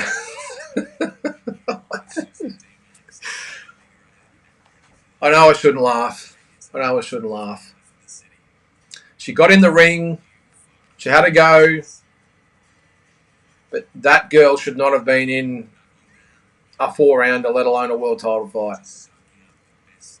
And now I can see how she got stopped in 1 round in the last fight. And I know I shouldn't laugh, but that's, yes, Damien, yuck. Capital letters, I like it. Yep, no, you're right, Jack. It takes heart. Yep, no, 100%. In all seriousness, you're right. You're right. You're right. But keep it in perspective, though, Jack. Keep it in perspective. Yes, you're 100% right there. But I do not want to see the Jeff Fennick narrative on this fight. I cannot believe that, as I said, that, with all due respect to her for getting in the ring, no dramas. She should not have been in the ring in a 4-rounder, let alone a world title fight.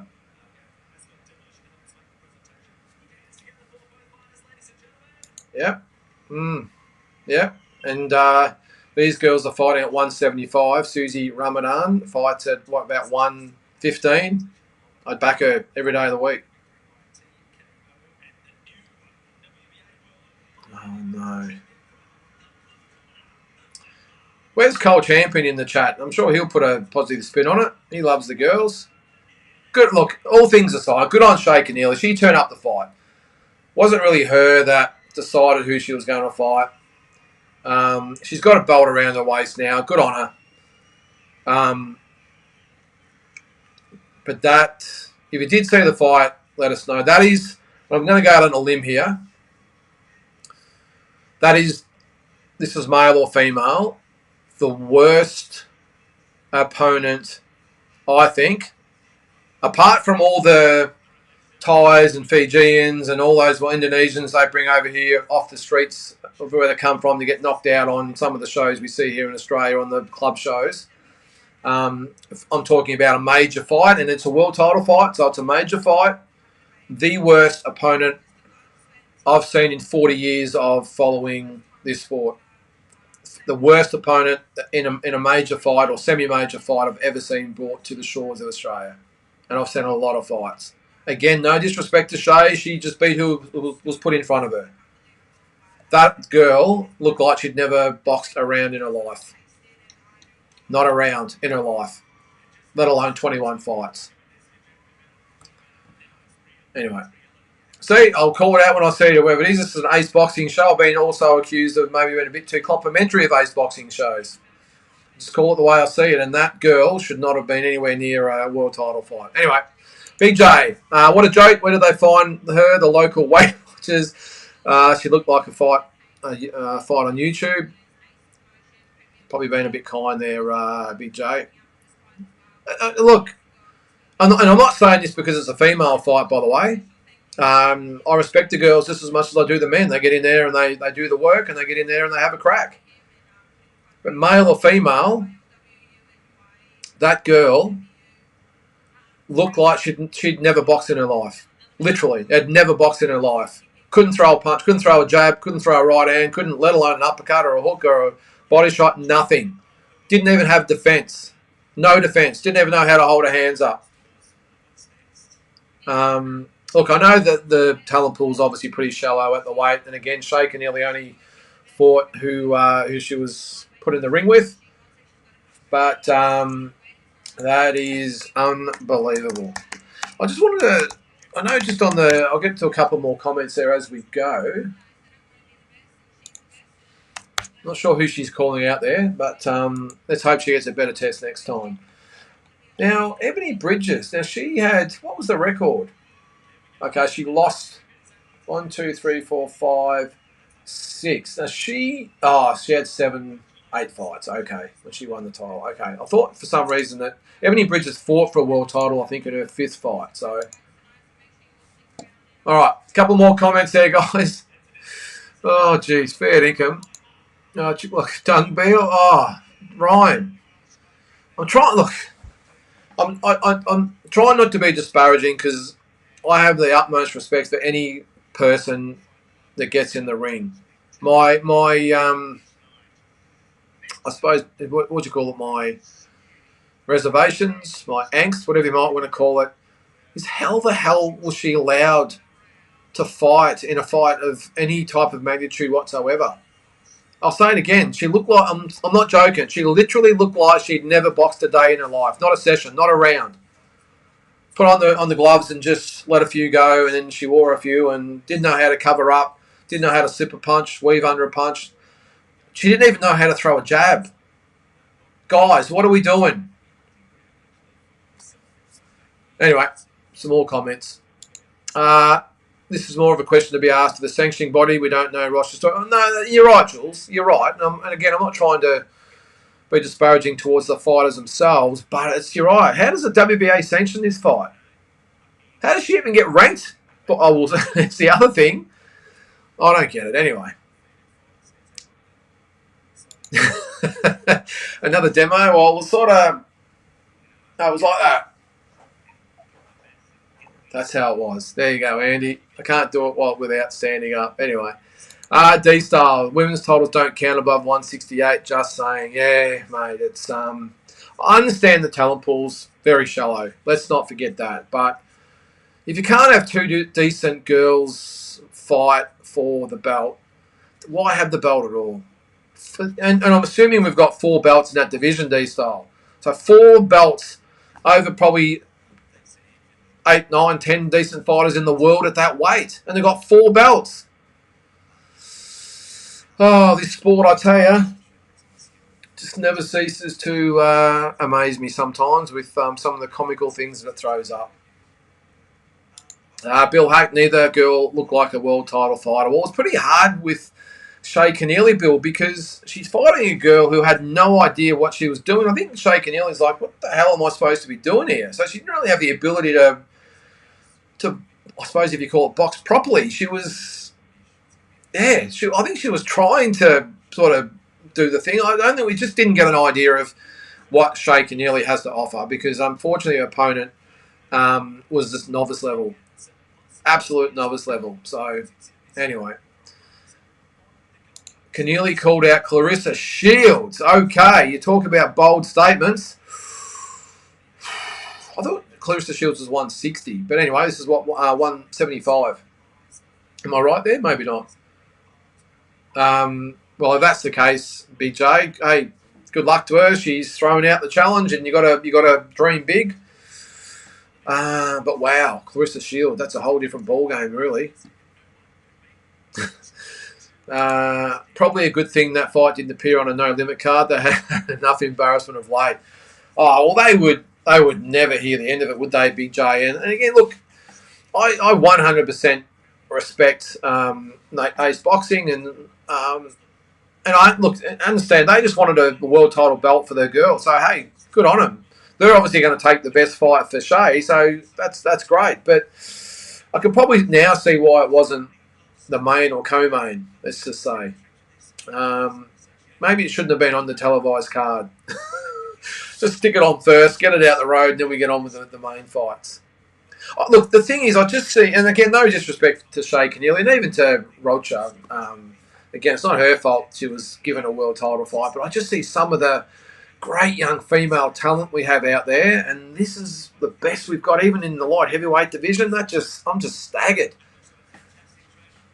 I just looked it up. 20 total fighters in women's 175-pound division with 4 belts, and then I'm assuming D-Style has regional belts and silver belts and interim belts and God knows whatever belts. So that's just crazy. Everyone is rated.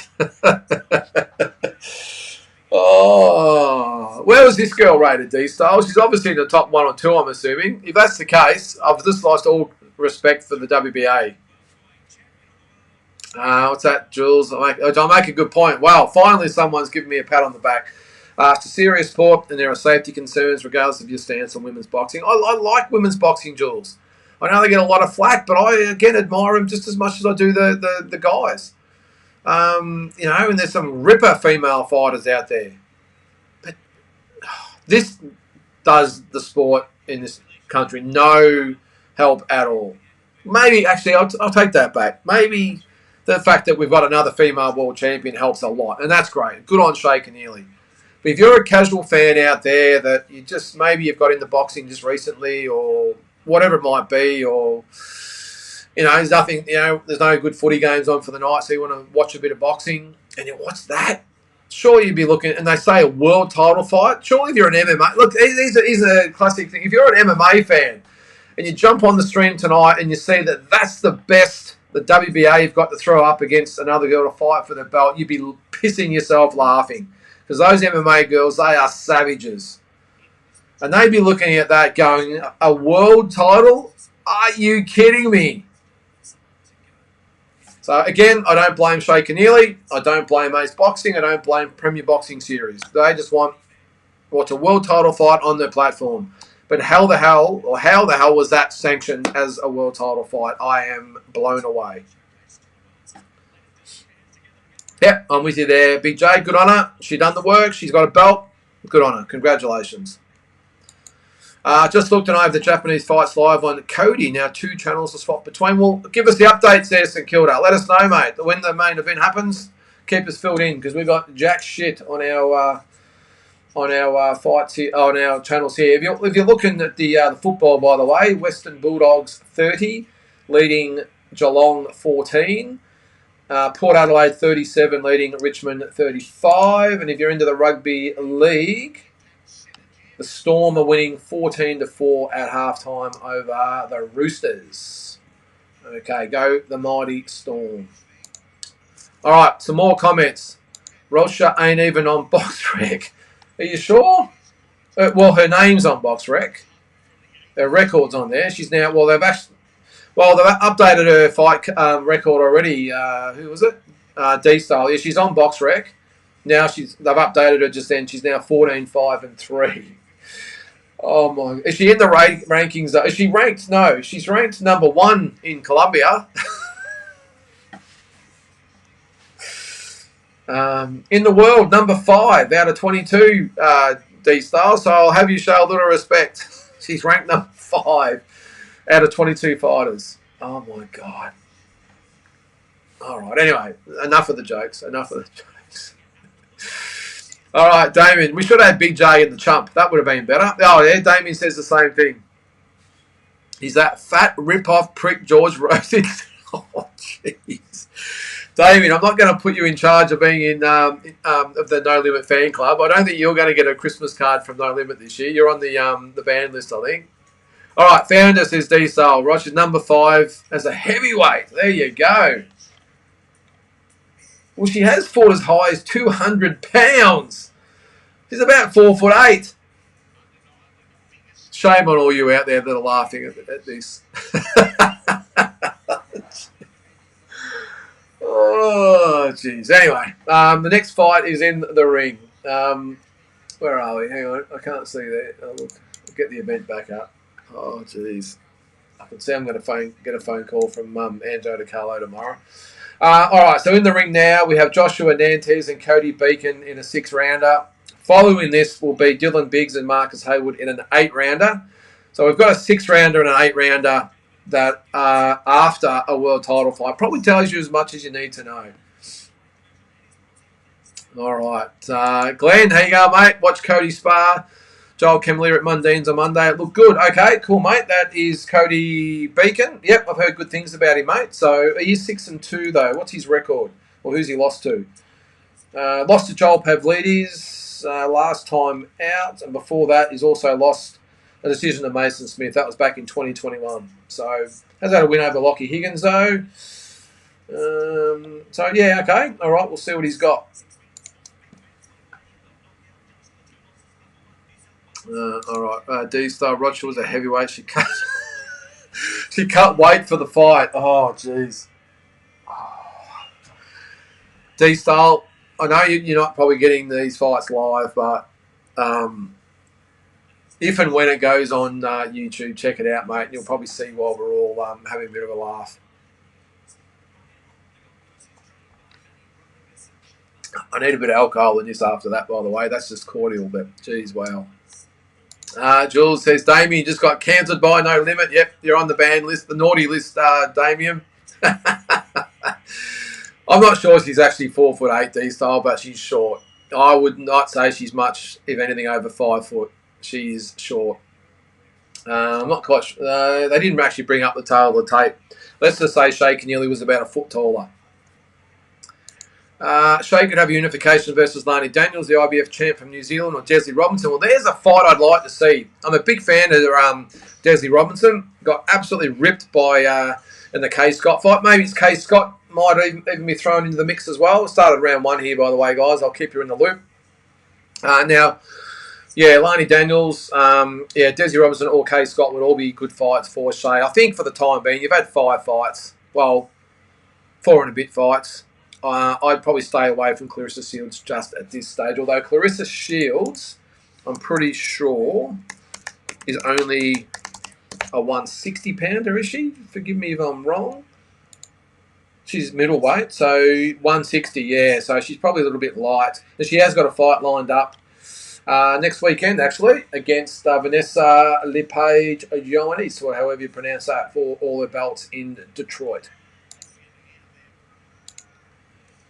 All right, so round number 1, almost a minute in. Beacon versus Nantes. Both fighters starting pretty cautiously. Looks like Beacon on the back foot, jabbing, and Nantes on the attack. I'm with you there, D-Style. Yeah. Or maybe just have one belt they can all fight for. I don't know, mate. I'm with you, though. Until the talent pool gets deeper, don't bother. By rushing into having all the bouts, they'll have a Bridgerweight in there next. You wait. Maybe she can fight a Bridgerweight. Oh, jeez. Fair dinkum. All right, keep the comments coming there, guys. Glenn, Cody can bang. Fought my best amateur a number of years ago in a bit of a war. His dad, Brett, who trains him, is a great guy. Brett Beacon. That name does ring a bell, Glenn. He's pretty stand upright, though, isn't he? He's on the toes. Sort of pretty upright. Looks like he can bang to the body a bit as well. Definitely likes to be on his toes. I'm not liking the fact he drops that left hand, though, if I'm being brutally honest, but has got a nice little check hook in there as well. All right, Casper, Munro, Lynch, only just jumped on. How did you have the Ogden fight? I thought the Chinese won pretty clearly, maybe 6-2. Look, I was only watching it in between comments, Casper, but I would say a rough guess, 5-3 for the Chinese guy, Chen Cheng Yang. I thought he did enough to win, although Rocky Ogden was very, very confident after the fight that he'd done enough, but judging by the comments on here, he was very, very lucky to get the decision, mate. So I'm really surprised, and maybe it's because of the trainers or something are crossing over, but why the Ogden and Yang fight and I can see why the last fight was well down the card, but why they would have, say, this fight above the Ogden and Chen Cheng Yang fight. But anyway, sure there's a reason for it. Robinson can easily win a title at 175. Heavyweight too. Well, I reckon she could too, D-Style. Desley Robinson. Robinson lost to Daniels earlier this year. That's right. It was disputed though, Big J. From what I saw, it was... it depends on what side you're from or what side you're on, obviously. But I think from what I saw anyway, and seen and heard as well, that Desley Robinson was very unlucky in that. And she was also very unlucky against K. Scott, I thought, too. They're trying to really sell this heavyweight title fight for Shield. Is it heavyweight, is it? Did I miss that? Hang on. No, this is for her belts, isn't it? Yeah. What heavyweight fight is it, D-Style? 4 belts. Holy shit. So Glenn, Brett Stab was a boxer who was highly regarded by Johnny Lewis. Yep. The name does ring a bell, Glenn. Right, so end of round number 1.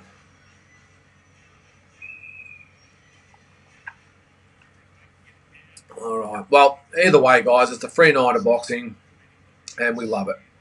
Ace Boxing, Premier Boxing Series doing great things. So if you just joined us, Kira Rustin with a first-round knockout of Paulo Ratu Makaru. He improves to 2-0. Ratu Makaro drops to 4-1-1. Rocky Ogden with a decision win over Chen Cheng Yang. He improved to 7-1. Yang drops to 7-5. And in the WBA light heavyweight world title fight, Shay Keneally with a might have been a 4th round stoppage of Angie Paola Rocha. who drops to 14, 5, and 3. End of round 3. And we are into round number 2 of Cody Beacon and Joshua Nantes, which looks like a really well-matched fight. Really well-matched fight.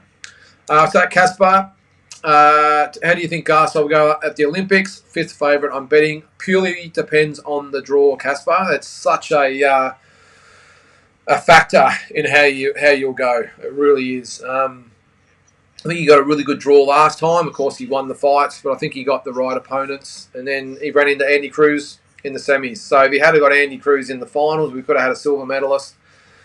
But yeah, it depends on that. You remember back in the day, 1980, geez, I like this. Yeah, Beacon, he rips and hooks really well, Cody Beacon. He did get caught with one there, though. But you remember back to Spike Cani back in 88, got a dream run of opponents. I can't remember all the ones he fought. I remember there was a Swede in there who was pretty average. He got through. The American even was a bit so-so.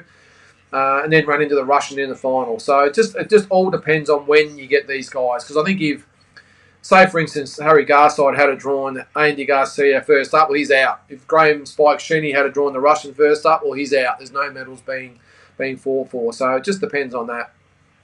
And again, I always sort of refer to myself.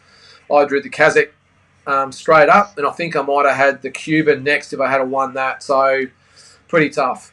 Really, really tough.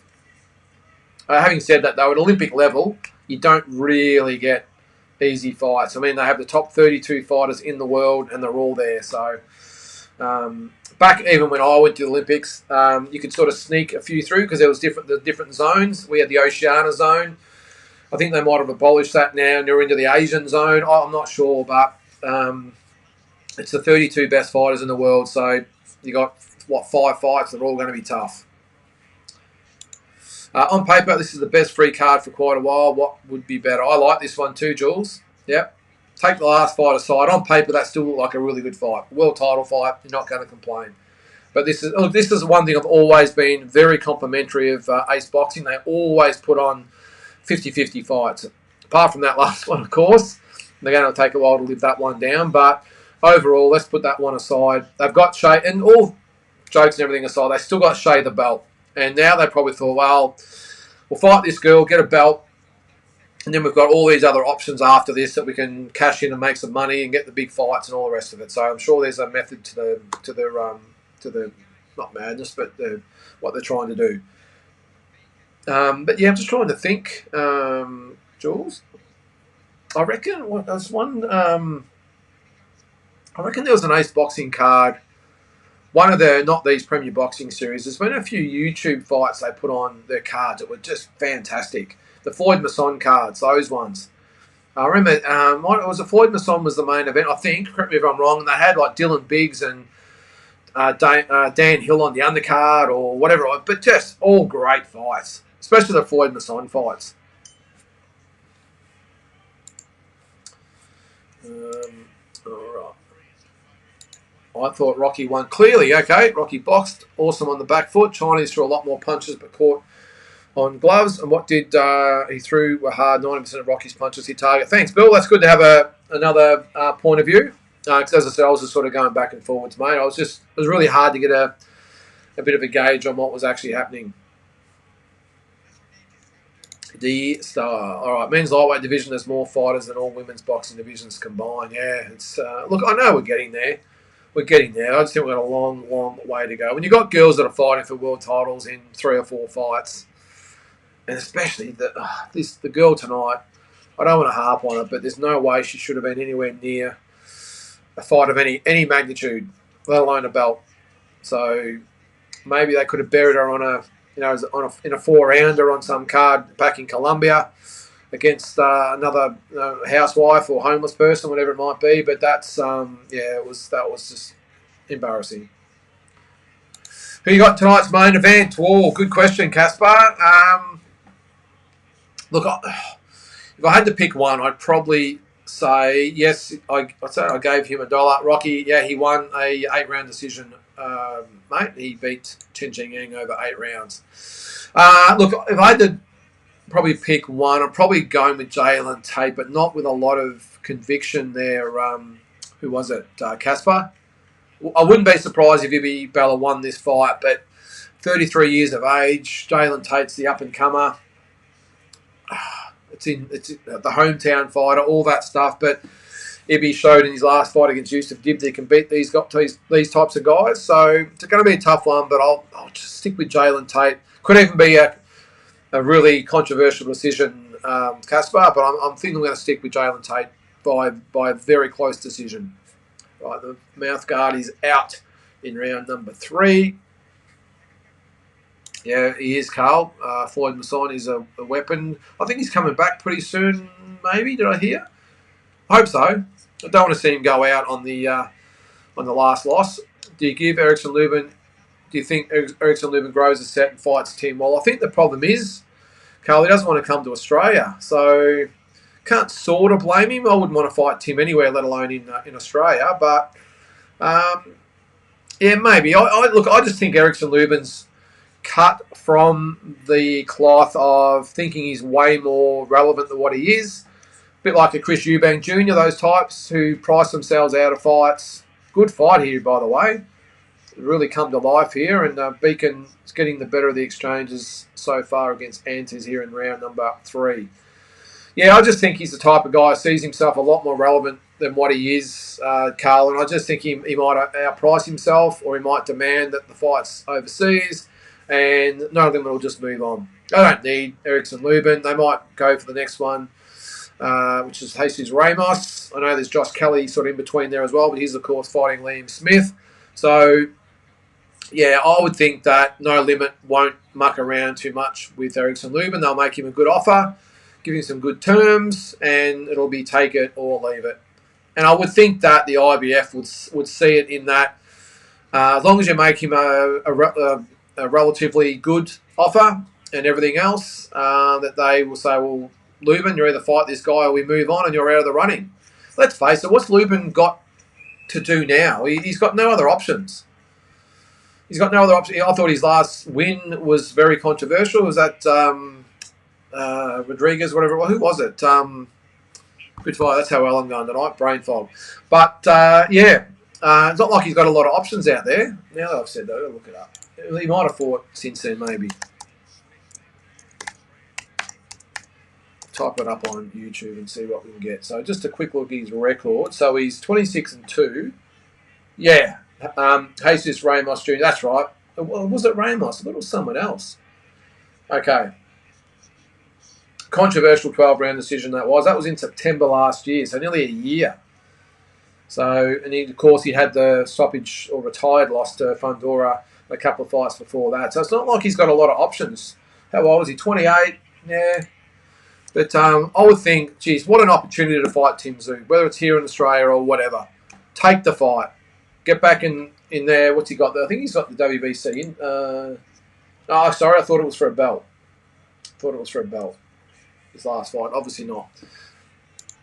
But there's no other fights on the horizon. And it's either fight Tim or he just gets pushed back in the obscurity, really. There's too many other good fighters in that division that are all more than prepared to fight each other. So,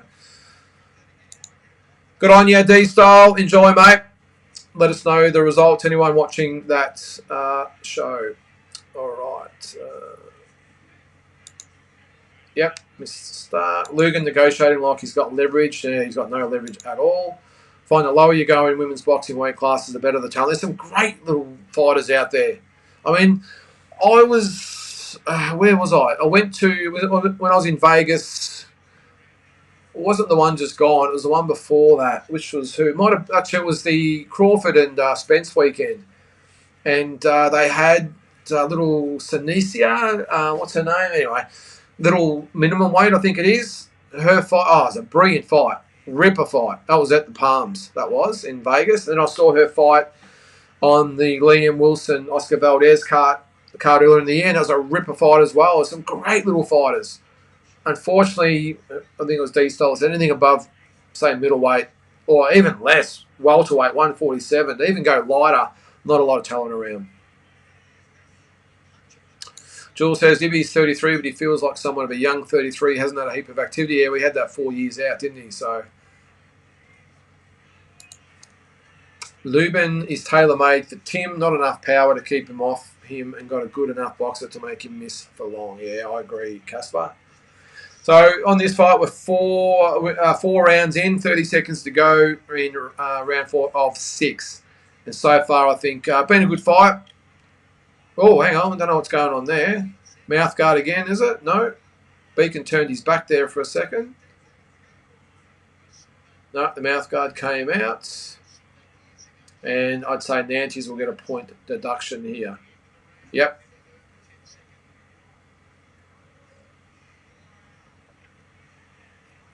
Quite rightly so. It's the second or third time he spat it out. Now he gets a break as well. 100% take the point. I think, again, I've been vocal on here. If you lose your mouth guard during the round for whatever reason, stiff shit, you fight on to the end of the round. And what's odd there is they didn't actually call a stop to the round. There was 21 seconds to go. The mouth guard came out. There was an uppercut that knocked the mouth guard out. Should be fight on.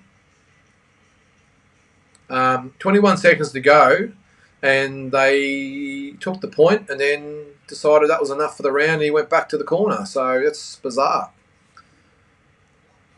Yeah, it has been a good fight, Jules. Cody needs to shorten his punches up and double on the left. Well, he landed a beautiful left hook that round, Glenn, didn't he? Knocked the mouth guard out with the uppercut. Yep, Jack, agreed, mate. It's been a good fight.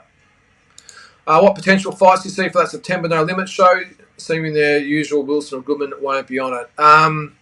Well, I said earlier, Casper, the word is that Michael Zarafa will be on the card, most likely against Tommy Brown. And then they'll probably fill it, maybe Chanel Dargan, Amber Amelia.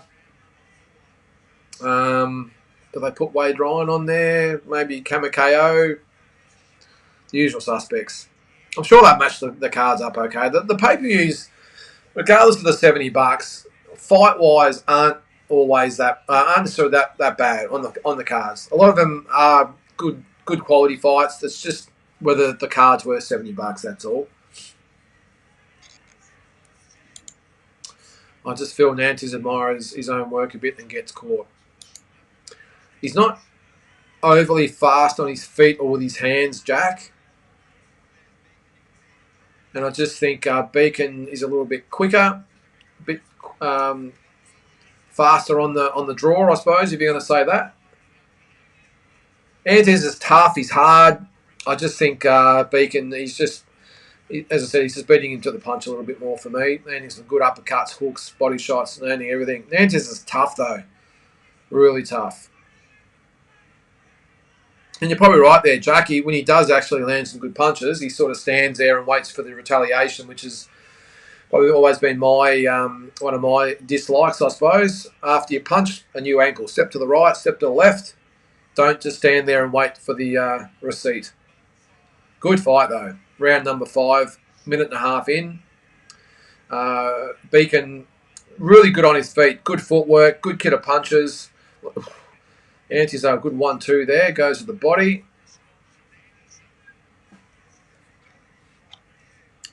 So Casper, what happened to Zarafa's big fights with Eubank and Liam Smith, or his next big PBC fight? Very good question, Casper. I'd like to know that myself. A lot of things, and look, I don't know. Again, I can get a little bit overly critical on this channel. I think a lot of it was just pie in the sky stuff, Casper, if I'm being honest. I think a lot of it's just to put it out there. There might have been a whisper that they might be interested, so we'll just run with it and put it out there and get everyone talking about him and everything else. It's pretty amusing, really, when you think about it. That we're talking fights with Eubank Jr., Liam Smith, and whatever else, and then we settled with Tommy Brown. So anyway, the PBC thing, by the way, has been dropped from PBC, so that's why he's not fighting on a PBC card. They've ripped up his contract, and that's why he's not fighting on their cards. I know he's been linked to a few different promoters around the country. He's probably made the right call to go with probably the biggest promotional firm in Australia, in No Limit, and that's fine. If the lure of a Nikita Zoo fights there, then I don't blame him for taking that. And I do look, all things aside, I do understand why they would want a Tommy Brown fight. He's a semi-name here in Australia amongst the hardcores. And he's well and truly shot, so it's a bit of an easy kill for Michael. Makes him look $1 million. Gets him back out there on social media, on his soapbox and everything else, and maybe talking about Tim Zoo fights and all that again, or Nikita Zoo. And all of a sudden we're all talking about Michael Zaraffigan. So I understand what No Limit are doing. Doesn't mean I'm not going to give it a bit of ridicule, I suppose, if that's the word. I think it's a rubbish fight, but again, I get it. If he's going to keep busy, this is the other thing. If this is a fight with Tommy Brown on this card, and then he's going to fight another 3 or 4 months later, and then keep active, then okay, I can see it. Get back on the horse, all that sort of thing. It was a bad knockout in his last fight. So get a win, get back on the horse, get people talking about him again. Maybe hopefully get a highlight reel knockout, whatever it might be, and then you're away again. But keep him active. Don't have this fight, then 12 months later we're still talking about who's he going to fight next. So I would think No Limit would probably say, okay, we'll give you this one, and then 4 months later, maybe 5 months later, let's go for Nikita at the end of the year. All right, thanks, St Kilda. Round 1 of Rodriguez Nazukawa. Now, I thought the other Rodriguez they were pulled, wasn't it? It didn't make weight. 6 pounds, so nearly 3 kilos. First plane home. See you later. Yeah, it would be a good build-up, Casper, I would think, for the casuals. I think the real hardcore fans will see right through it for what it is. I think it's a good fight for Nikita, though, and for Michael. Having said that, any talk of maybe a potential Tim fight, though, I think that's strictly to talk up this fight. For Aussie boxing, I think it's good. Nikita, Michael, it's the next big thing. I don't know. Maybe it's just hard. Good fight here, by the way. A minute into round 6. I just find it a little bit hard now to take seriously anything that Michael sort of says, because we just saw what happened in Vegas. And as they always say, there's levels in the sport, and I think that was pretty obvious that maybe Michael's not at that level. Wow, all right. So Beacon turns his back there. Really good fight. So I, for one, will take all the build-up with a grain of salt. But having said that, I still think it's a really good fight for Australian boxers to keep the ball rolling, keep Nikita's career rolling, and maybe puts Michael's career back on track. Who knows? I, for one, think it'd be an extremely easy night for Nikita, but that's just me. All right, minute to go, round number 6. Cody Beacon, Joshua Nantes. Been an excellent fight. I'm pretty sure Beacon's done more than enough to win, but geez, Nantes is a tough guy. Wears a big left hook there. He's blooded up. Beacon now going for it. Nantes in a little bit of trouble here, but fights back. Geez, he's got some ticker, this guy. He's got good movement, Beacon. Head and shoulders, and his footwork. Wouldn't mind seeing his chin just be a little bit lower. He does take, I think, some unnecessary punches, but really good fight.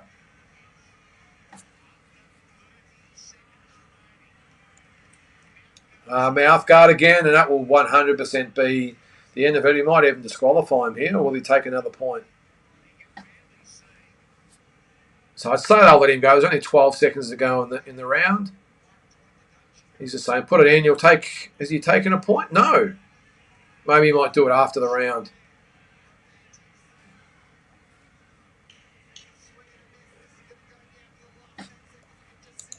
Jules Brown, I think, is 41. Let me have a look. That is the end of that fight. Tommy, hang on, where are we? Tommy Brown. Tommy the Titan, there he is. He is 41. Jules, 45, 8 and 2. Now, he was knocked out in 2 rounds back in 2018 by Anthony Mundine. Had a few wins in America too. So I thought he was actually done after the Mundine fight, so I've got to take that back. But then did get beaten by Dennis Hogan over 6 rounds. That's interesting, isn't it? A 6-rounder. That was on the Timzu Inoue, Takeshi Inoue card. Now, I'm not sure, did he fight for a world title? I don't think he did. No, I don't think he did. Fought for a few regional titles, yeah. WBF Super Welterweight title. Actually won the WBF world title. There you go. Won the Thai Super Welterweight title. There you go. Didn't know there was a Thai Super Welterweight title. A Thailand, that is. But yeah, all right. So he won the WBC Asian Silver. Hang on, I'll say that again. WBC Asian Silver Super Welterweight title in his last fight. But 41 years of age, 45, 8 and 2, 19 knockouts. So, but even get sanctioned. Well, I doubt it'll be for a belt, Jules, as far as being sanctioned for a belt goes. But yeah, no, they'll sanction. He's on a what did I say? He's on a, what was his record? He's on a 3-fight win streak at the moment. So yeah, 2 fights this year. So anyway, we'll see what happens.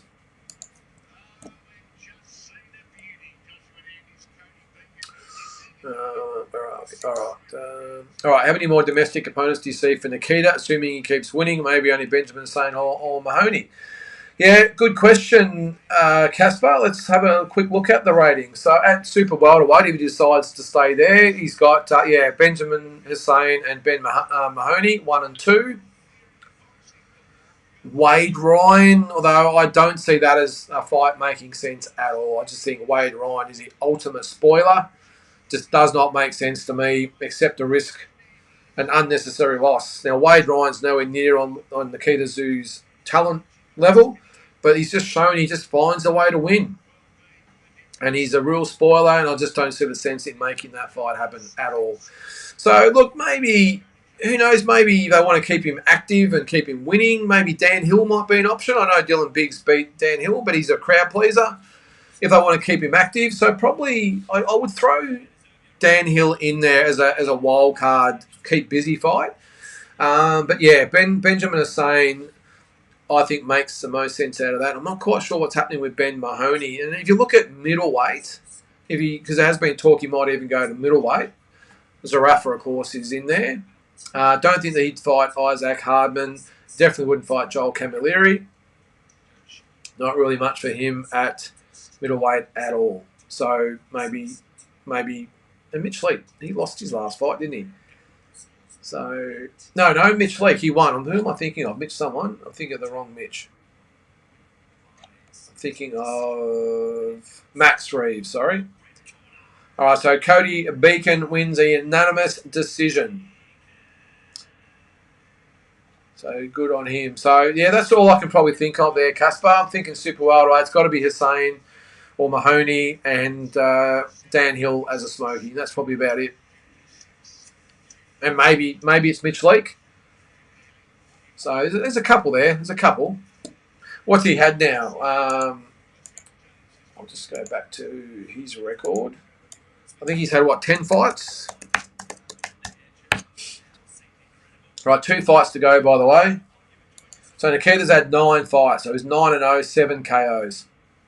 Last fight back in April. Has been quite busy though. Last year he had 1, 2, 3, 4 fights. He's had 2, and maybe they'll give him 1 more before the end of the year. Make it 3 for him this year. I didn't hear the interview. Sorry, Carl. I had the volume turned down. Yep, WBC Asian Silver sounds like a made-up title. It does, Jules. Hey, Jules, I had once, what was it? The WBA Oceania East-West title. Now, I don't even know what that is. We thought it was for the WBA just Oceania title, but it was the Oceania East-West title. So whatever the hell that means. I've had 2 fighters fight for the silver Victorian title. So, and that was the only way I could get the fight over the line. The 2 guys wanted to fight for a belt. Victorian silver title. For the sake of $400, I think it cost to sanction the fight. And I think that included the belt from memory too. But that's what it was. The 2 fighters that I wanted to match wanted a belt to fight for. So, all right, what do we got? Silver Victorian belt. Anyway.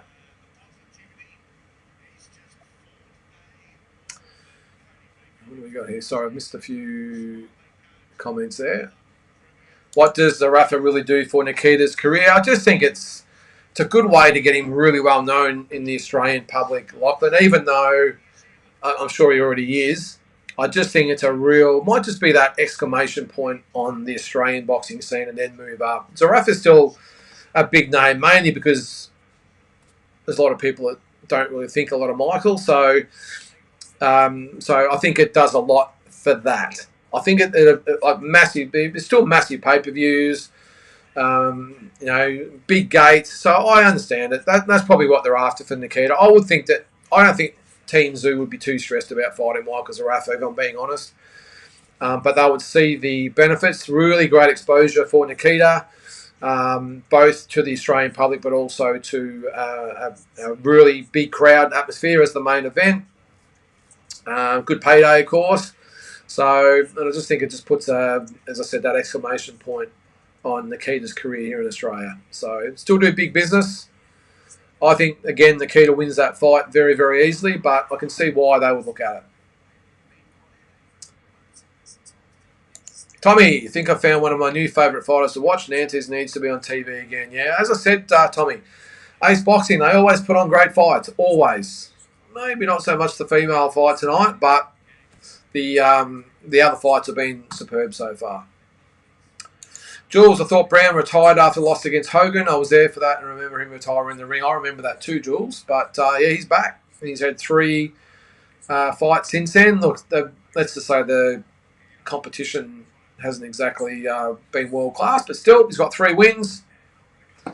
And look, who knows, maybe he was just doing it. A lot of these fighters go to Thailand and go over there for a holiday or a training camp and finish up with a couple of fights over there because the Thais will fight anyone. They don't care. Records don't exist over there. So they'd say, oh, yeah, I'll put my hand up, and they'll have a couple of fights over there, knock over a couple of gym rats or homeless people or cab drivers, wherever they are, and maybe he's got a little bit of the bug, and maybe because he's had a couple of fights, No Limit has said, okay, we needed a suitable opponent for Michael. Who fits the bill? Perfect. Tommy Brown fits the bill 100%. Actually, Dennis Hogan probably would have been a good fight for Michael Zarafa as well, but tricky and cagey. Oh, Rodriguez lucky to survive round 2. Let us know what happens there, mate. All right. Could be wrong, but if Nikita got rocked by Creative, he isn't getting anywhere near world level. Maybe it was just a lack of concentration and look worse than it was, but definitely a bad sign. I'm not disagreeing with you there, Jack. I'll admit, really worried that you've got what's the best way to describe Creative? Feather-fisted, pillow hands, whatever you want to say. He's not a big puncher at all. And he was able to hurt and rock Nikita Zoo. So I didn't like it. I didn't like the fact that Jack Brubaker did the same. I don't like it, which is probably why I think Cole Mazzutia makes a little bit of sense for Nikita, because he's more that traditional straight up and down, doesn't move the head too much, not a big puncher, just okay with his hands, but tough. I can see why he's the perfect pick for Nikita's next fight. And I'm a fan of Cole Mazzutia, I will say. I like the way he goes about it. But as far as levels go, I think he's a couple below Nikita, and I think that'll show. But when you get out of that sort of, or off that shelf, I suppose, Jack, I do worry that he's been hurt a few times. Ben Horn had him almost gone as well. So there's been 3 or 4 fights where he's been in a lot of trouble. Credit to him, he's made it through. But if we're talking about a fighter going on to big things internationally, it's a little bit of a concern. But let's just hope it's just a matter of him getting experience, getting rounds, going through these situations so it doesn't happen again. All over round 3. All right, that would have been, who was it? Rodriguez knocked out. Okay, let us know there, mate. Jules, I hate seeing our top prospects cannibalise each other.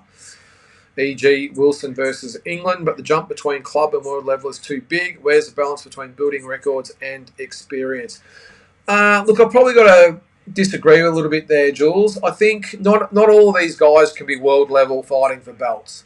So I actually welcome the fact that they fight each other and the winner then gets to progress. I think sometimes you get a little bit caught up in these guys. They fight on a lot of these cards. They bowl over all these cheap imports and build up these records, and they go overseas and they get embarrassed or whatever it might be. So I don't mind it. I don't mind for these type of cards we've got tonight, PBS, the No Limit shows, even some of the stand shows, where we have good young fighters fighting each other. We've got to remember, we've got to take off the traditional boxing hat. Well, not the traditional hat, because that's probably different, but the modern age view of boxing is if you have a loss, your career's over. And Jackson John England's a great example. He had the loss to Wilson, took it, and then had a really good win over was it Jamal Hemling or whatever it is after that, and now he's back in the hunt. So I don't mind it. A loss is you're only as good as or bad as your last fight. So I don't mind these young guys fighting each other like tonight, Balla and Jalen Tait. I love it. Yes, the winner will go on to some big things in the short term, but the loser's not over. We'll just go back and win the next couple of fights, and you're back amongst it.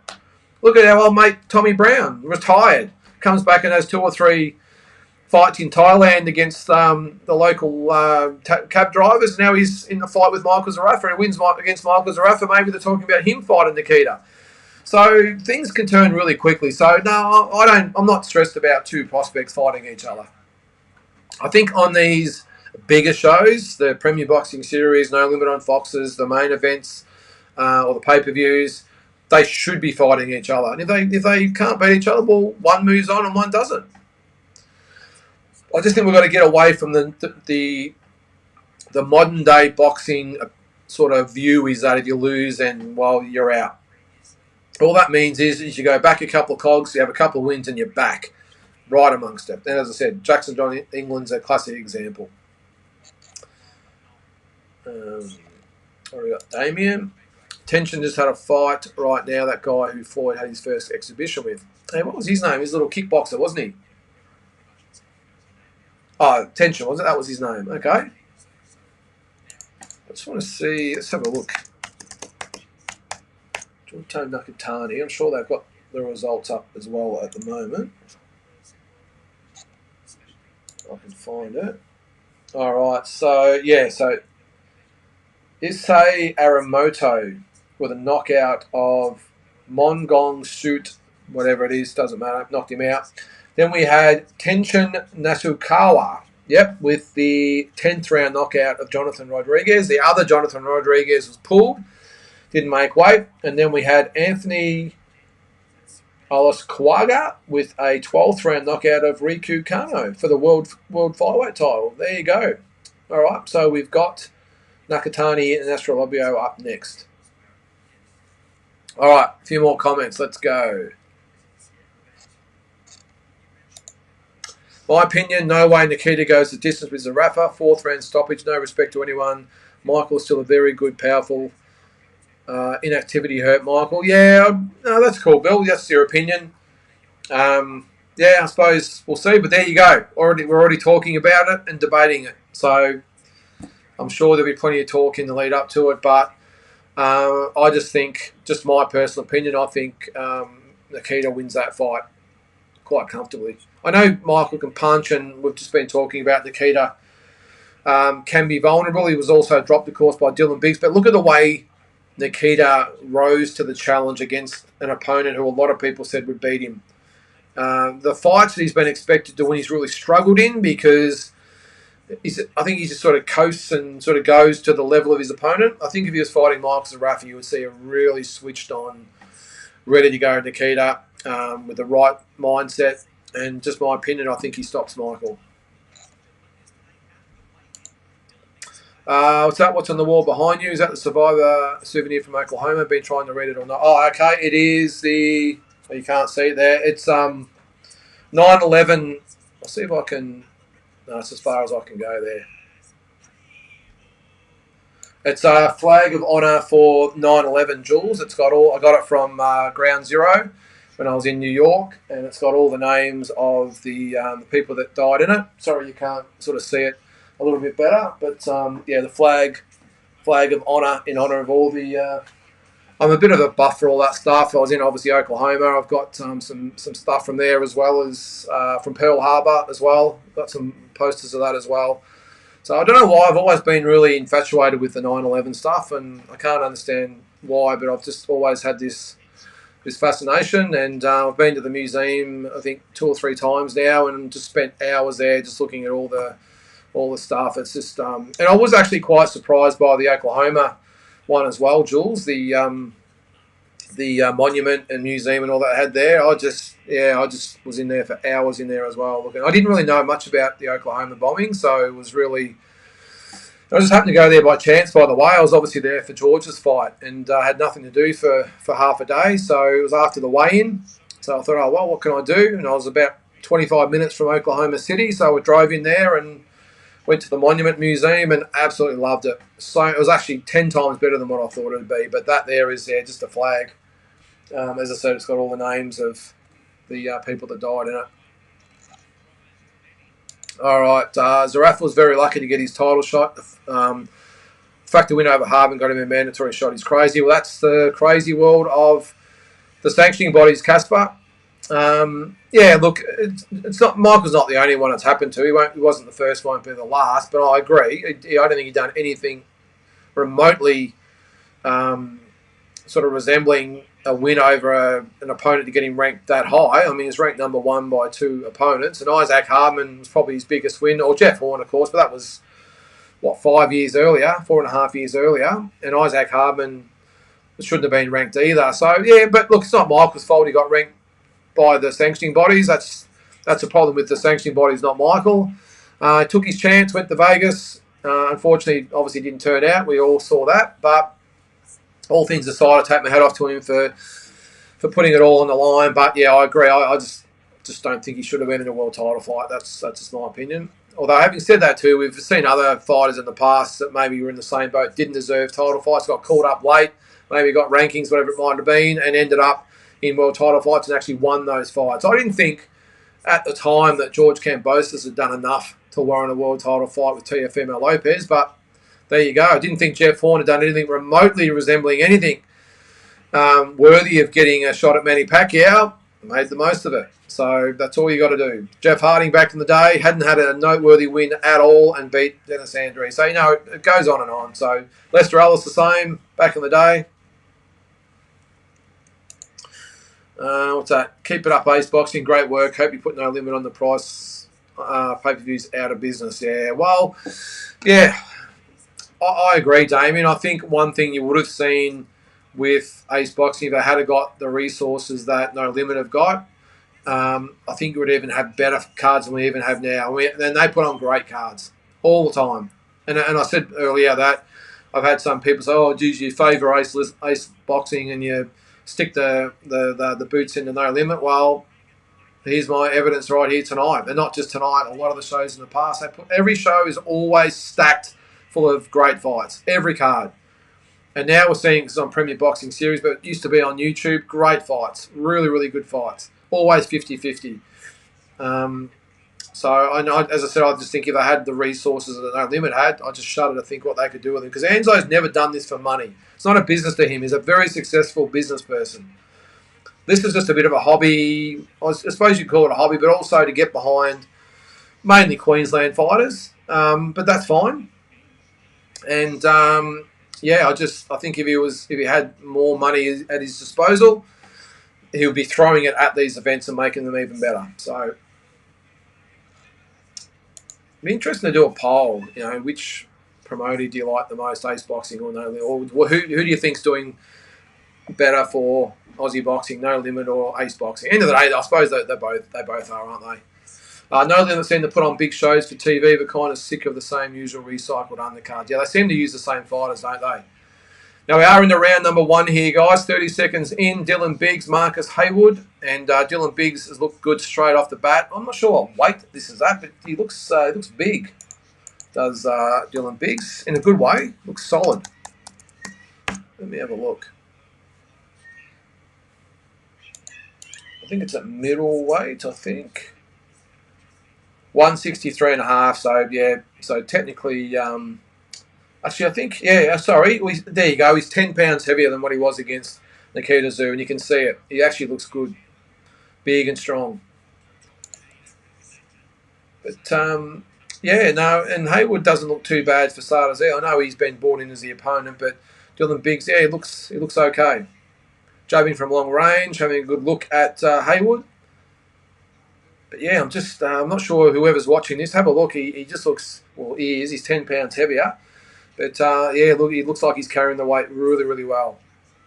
Some good uppercuts being landed there. What's that? Casper, any idea what city Tim fight will be in? Hoping to go to that one. I'm seeing Sydney, Casper.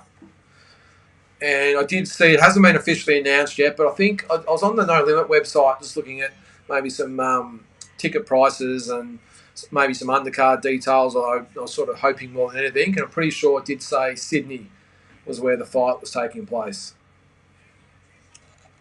All right, Jules, Nikita. Tim said he will move up to 160 when Nikita arrives, but could Nikita go up first? Cuts a lot of weight, could be a reason for looking chinny. Yeah, I would think, Jules, that would be the more logical thing that would happen. That Tim will stay at 154. Too many big fights for him there. Why move up when you've got Crawford, Madrimov, either one of those guys? You've got Spence and Fundora. You've got Virgil Ortiz. You've got Jesus Ramos. You've got maybe Charlo. Who knows? Maybe Boots Ennis comes up. Some big names at 154. At 160, who have you got? You could probably move up there and dominate the division, but I don't think that's Tim's style. You could go up there and maybe fight. There's Yana back there, of course. Carlos Adames, maybe.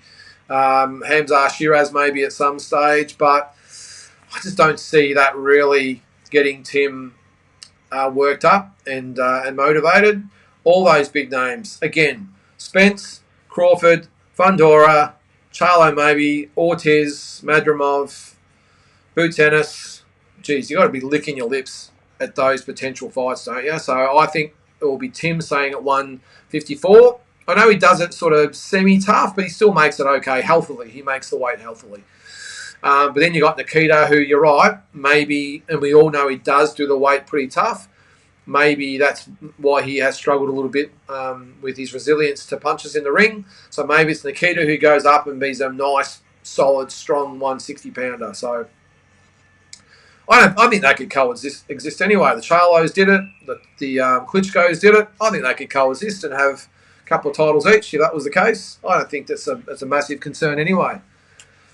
Why not have two brothers in the same division? I don't think it matters. Don't you think the headbutt in the Brubaker-Nikita fight was the main reason Nikita was hurt? Yeah, it's a good call, Lachlan. There was another, I'm pretty sure there was another instance in that fight, though, where he might have actually got him with a big right hand. The headbutt 100% was a factor, because they did collide heads. That was ruled the knockdown. That's right. They collided heads, and it was ruled a knockdown, which was complete bullshit. And it did rattle Nikita. He was definitely rocked and shaken. And you remember he had the eye. But I'm pretty sure there were some other instances in that fight where Jack had Nikita in all sorts of trouble without that. Correct me if I'm wrong, but that's sort of the way I remember it anyway. Is it true, like a lot of people say, New York is a lot like Melbourne? Yeah, to some extent, but mate, you can't compare New York to Melbourne or Melbourne to New York. New York is just unbelievable. And I love going to Melbourne, but I don't think it's got anything extra special going to it. To me, I love going to the boxing and the footy and maybe a night out for dinner or something like that. But yeah, as far as there's no real comparison. I suppose you've got things that are the same, the laneways and the good coffee shops and some of the restaurants and that sort of stuff. But that's probably about it, Damien. Nazukawa still in the ring, standing on ropes. So going to be a late one in Japan. Keep us updated there, mate. Always listen to your opinion. Loads of respect, but I still believe Zarafa number 2 in Australia. Only Tim beats him. Love this show and a like and share every week. Thanks, Bill. That's all good, mate. That's why we're on here. It's not me saying that my opinion's right and any of your opinions are wrong. It's just, that's why we're on here, whether we're here or talking boxing, whatever it might be. That's cool, mate. Your opinion, I respect it. My opinion is different, but that's why we all have an opinion, and they're all welcome on this show, mate. Nothing comes close to New York, in my opinion. Yeah, well, I was trying to be polite, St Kilda. I love New York. What a place. And look, it's a little bit unfair to Melbourne, I will say. I mean, Melbourne's got, what, 3.5, maybe 4 million people. New York's, what, 14, 15 million, I think. It's a, or no, sorry, 9, 10, whatever. It's a big, big city. Right on the waterfront. They've got the Statue of Liberty out there. And, I mean, Central Park. Wow. But the thing that gets me with New York, though, is, I'm sorry, guys, we're in end of round number 2 here, by the way. Dylan Biggs dominating at the moment. Nice right hand from Biggs lands too. He's tough, though, this Haywood. But New York, I mean, you just walk around and it's just so... I don't know. It's just got everything. The restaurants and the takeaway, and I think Times Square's a little overrated, I will say, but Rockefeller Center at Christmas and Central Park anytime. I've been to Central Park in winter and summer. I was in there for in summer once, and just shitloads of tens of thousands, hundreds of thousands, I don't know, playing with the frisbees and picnicking and having wine. And they had a New York Rangers were playing, so they had massive big screens up around Central Park, and everyone, there was, I reckon, 3,000 or 4,000 people in there, well, maybe more, watching the hockey and going nuts, and people playing baseball and basketball and doing the carriages around. I mean, it's just amazing in Central Park, and getting out on the boat and going to the Statue of Liberty, and of course the 9/11 monument with the pools where the Twin Towers were. Yeah, I love Melbourne, but you're right, Sinclair, nothing compares to New York. All right, Caspar, it's great. Tim is going the IBF mandatory route. They seem by far the best body with enforcing mandatories and don't hesitate to strip. Yep. I think they can jump the gun a little bit sometimes, Caspar, but yeah, no, I agree, mate. Haven't fought yet. Pige, fight's up next. Damn, check if your credit card was charged when you went on the website. Oh, Damien, you're not a massive fan of No Limit, are you? All right, quick score check if you're watching, by the way. I'm not quite sure. 22-8. So Melbourne Storm 22, the Sydney Roosters 8. If you're watching the AFL or you're an AFL fan, score, Tharos decided to. We've got Western Bulldogs 56, Geelong 40. Port Adelaide 82 to Richmond 62. There you go. Glenn looks slow and overweight. There you go. I thought he looked healthy. To be, that is our he is huge, Carl. That's for sure. Damien, you got to get to New York, mate. It is a sight to behold. And I didn't find it. Touch wood. I didn't find it unsafe. We rode the subways and all that. We stayed in Manhattan and went up to Central Park, which is about a 20 to 25 minute train ride, and no dramas whatsoever. Central Park, went to the Museum of, is it Natural History or whatever it is, the one that's in Night at the Museum. One thing I didn't do, though, I didn't go up the Empire State Building. I'm not big for heights. And you could actually go up to One World Trade Center, the new one they've built. You can go up the top of that. I don't do heights, so I didn't do that. But they look good from afar. I agree, Jules. That's one thing you got right, mate. Melbourne has better coffee than New York. Although when I was there once, I stayed in Brooklyn, and there's a few Aussies out that way, and the Aussies have good coffee shops. So I went in one Aussie coffee shop that was perfect. The coffee was beautiful. And after a couple of weeks in America, just the thing I needed was a good, strong, hot cup of Melbourne coffee. It was awesome. And the guy that owned it was from Melbourne. So that was awesome. All right, so we've got 30 seconds to go in round number 3. Dylan Biggs pretty much doing as he pleases as he's in there now. Haywood's done okay, but Dylan Biggs just winning the rounds one by one. Hasn't been the most exciting fight so far, but geez, he's got a great jab on him at the moment. Dylan Biggs, he's obviously worked on that, I would say. And he looks so much bigger than Marcus Haywood. I'll be interested to see what the weights were. 163 3/4 for Biggs and 159 3/4. So only 4 pounds, so a couple of kilos. Looks a lot more than that, though.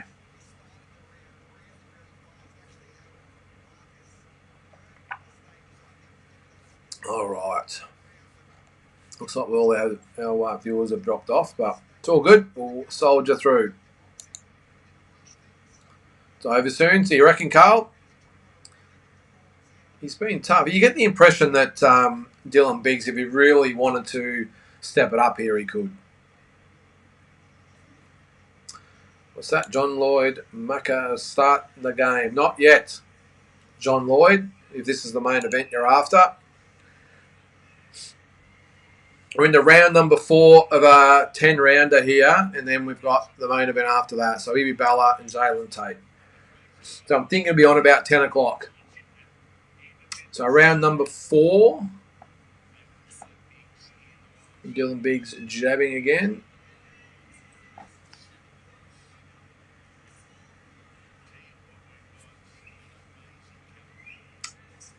And I think that's the last fight. I think. There we go. You would think this would be the co-main. Yeah. So again, we had Kira Rustin with the first round stoppage of Paulo Ratu Maroro. Cody Beacon with a decision over Joshua Nantes. Rocky Ogden with a decision over Chen Cheng Yang. And Shay Keneally with a third round retirement over Angie Arocha. It does look big, St Kilda 1, 2, 3. Biggs is rehydrated to 180, 190. He's a giant in there. He does look big, doesn't he, Carl? He looks about 10 to 12 pounds heavier than what Haywood does. It's unusual. I mean, look, maybe it's a good thing that he fought at 154 against Nikita. So maybe it's like, all right, let's just go up to our natural weight and rehydrate to as much as we can. All right, thanks, Damien. Nakatani coming into the ring. So let us know what you're watching there, Damien. What I'm sure everyone's wondering what stream you're watching, because it's definitely not on Aussie TV, I don't think. I'll check again unless something's finished. No. No boxing.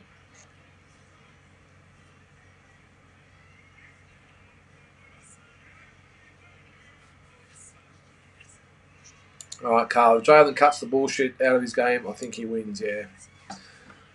I just like the fact we've got two really good, I was going to say young, but Ibby's not overly young, but two of Australia's best fighters at that weight fighting each other.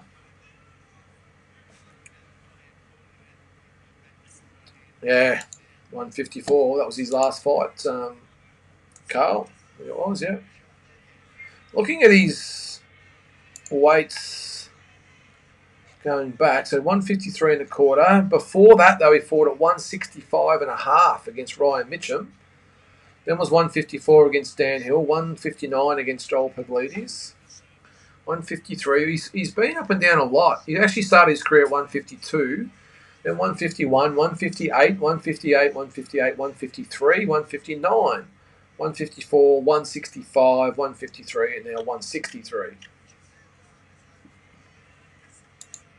Off the same site, we don't want to pay for rip-off TV. Okay, all right. Do you get the No Limit stuff as well, Damien? Do you watch it on there?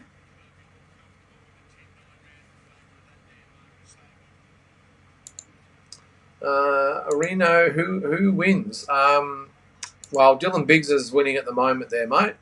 Oh. Cody. All right. Okay. Never heard of it. Let me have a look. All you dodgy streamers out there. Open source home theatre software. Okay. Cody is a free and open source media player application that supports many devices and operating systems. Okay. I wouldn't know where to start. We've got a guy that works for me that knows all the ins and outs of this stuff, though. But all right, okay, Carl and Glenn. Carl says the jab's on point, and Glenn says average at best. Okay. So into round number 5. Oh, it's only an 8-rounder. Sorry, I thought it was a 10-rounder, which is probably a good thing. It's on. I'm pretty sure it's on. Oh no, the Keneally fight was a 10-rounder. Okay. All right. Well, we might be, yeah, okay.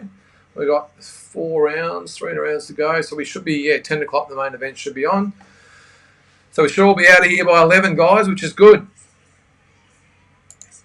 Sucks. Aussie boxing events are never in there except Tim's because of Showtime. Okay. So there's some way to get it through main event, or are they pretty good at decoding or whatever the hell they do?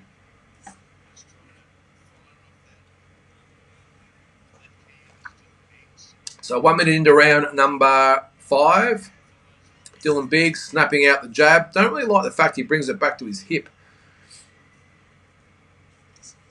Because normally you get good fighters will time the jab and they'll follow it back with a right hand. What's that speaking, Ibby? Has anyone seen that Camilla's fighting on the Inoue undercard? Yes, Jules, if you watched the weekly roundup, I said that yesterday. He's fighting Jin Sasaki. 17-1-1 over 12 rounds for the OPBF and WBO Asia 147-pound title. He's world number 6, is he? There you go. But you know, I did say that, mate. Another reason why you got to watch the weekly roundup. I'll be honest, I just discovered it by mistake. For the weekly roundup, I just go through all the sites and BoxRec and everything I can find and just scour them and look for anything that might be newsworthy, and I just saw it. I was actually looking for the Inoue Doheny card. That's the card it's on. I was looking at the Inoue TJ Doheny card and saw that Yoshiki Takai was fighting on there, and then I saw, geez, Ibrahim Balla, what's he doing there? And he's fighting, Jin Sasaki for those OPBF and WBO Asia Pacific titles. So good to see both boys back amongst it, because Camille fought, he lost to George Kambosos in 2017, and then he did have one fight after that, went missing, and he's had 2 or 3 since then. So good to see both Balla boys back. 30 seconds to go in round number 5. And Dylan Biggs doing the job. Marcus Haywood, I've got to say, though, has been good. He's been tough. But Dylan Biggs, who looks like an absolute monster in there compared to him, by the way. Or monster. I've been told I can't say monster. Monster. Took a right hand there, though, Dylan Biggs. Right hand from Biggs. Good shot. He's a tough boy, though, is Marcus Haywood. Let's have a quick look at his record, Marcus Haywood. So he's 9-6-2, but never been stopped. Coming off a couple of wins. Had the draw against Danilo Correa. Oh, so that was him. Okay. I didn't recognise him for a start there. So, yeah, he was the one that drew with Danilo Creati in the last minute back in March. Okay. Before that, he lost to Mason Smith. Lost to Lorenzo Simpson. That was at Rod Laver Arena. I reckon that was on the Nikita Zoo. Yeah, I know. Haney Kambosos card. Okay, I don't remember seeing him on that card.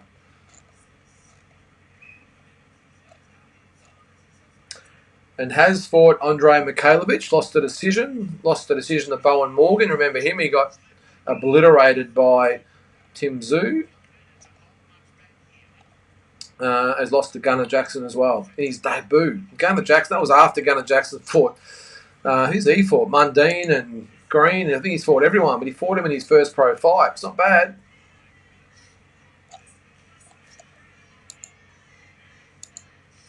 All right, round number 6. Tommy, some good counters from Haywood that round. Yeah, he was better.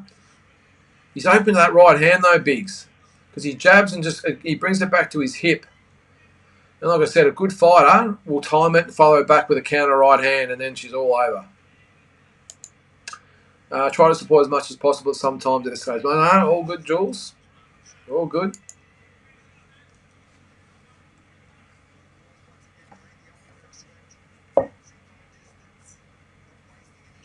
All right. Minute into round number 6 of 8. I know too, Jules, there's a lot of different channels and that you can listen to and watch these days. I struggle myself. Must admit, the last week it's been more so looking at all the sites with all the Trump assassination videos, all the theories and that on that. Pretty crazy. I'll probably get kicked off YouTube now for talking about it, but anyway. Nice check hook from Biggs. Just misses.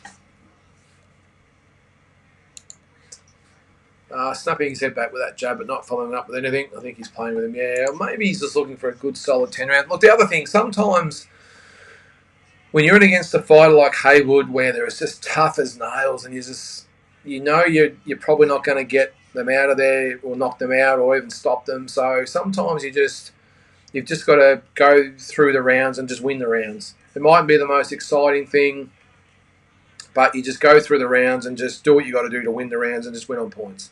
We saw it a couple of weeks ago. Was it Teofimo Lopez against Claggett? Hit him with everything he possibly could in the first probably 7 or 8 rounds, and knew he couldn't get him out of there, so he just boxed smart in the last 4 or 5 rounds and just took the win on points without taking too much damage. And that's the sort of thing you can see here with Biggs. Glenn doesn't agree.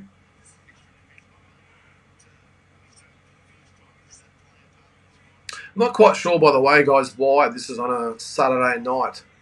By the way, maybe they couldn't get the Sharks Event Centre during the week, but I don't mind the Wednesday night fights, because Saturday nights are normally nights to maybe go out or watch the football or watch a movie. So it's a little bit odd that they've got fights on a Saturday night here. I know it's probably hard for people overseas to get their heads around, but I don't mind the midweek pay-per-views and these types of fights.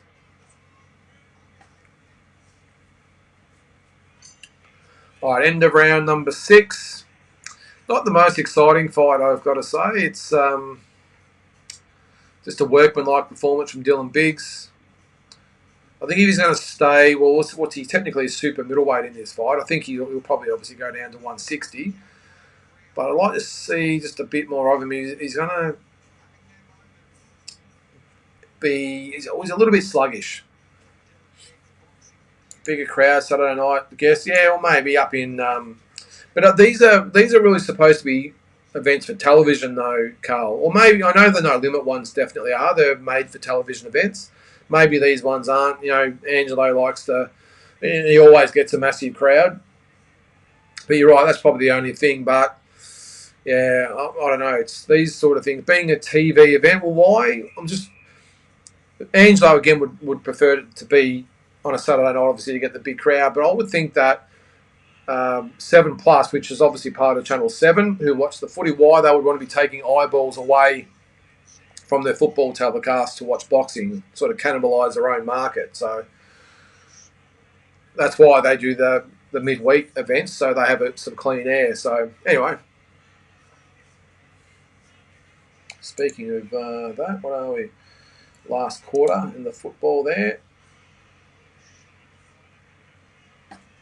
Round 7. And Dylan Biggs just coming forward a little bit more there now, but he's still just using the single jab. And Haywood's there to be taken. He's definitely open for the right hand. There's no doubt about it after the jab. But I know he just seems a little bit trigger shy or gun shy to really follow the jab up with anything. Now you'll jab, you'll throw the oh, wow. Okay. First round. No. Wow. So both of you are watching it there. Tate wins in the first round. Here you go. I was at the start of the night saying, no, Tate will win, but it'll be tough. Astrolabio's a tough guy. First round. That is nuts.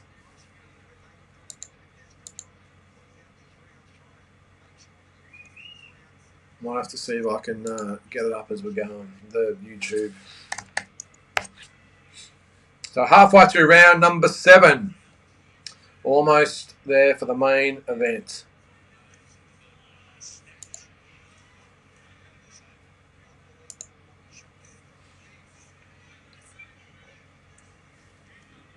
What is it? Ratu, Nakatani, Naka.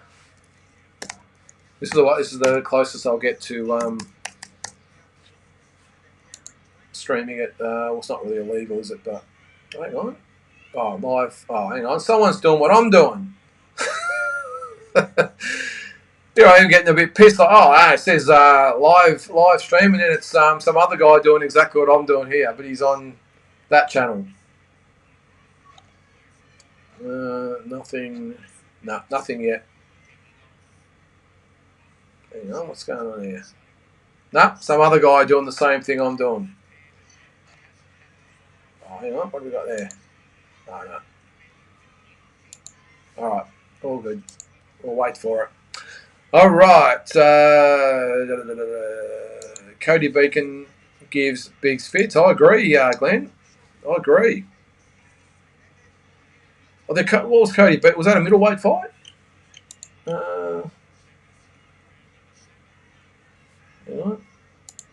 Middle, yeah, it was. Yeah, okay. Maybe that's another. That's a great main event on one of the cards. I'm surprised that Joel Pavlidis beat Cody Beacon. If I'm being honest, I thought Joel Pavlidis is a good, tough fighter, but I would have thought Beacon would have had him covered.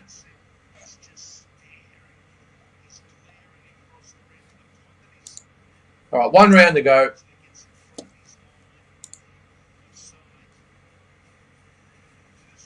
So still no.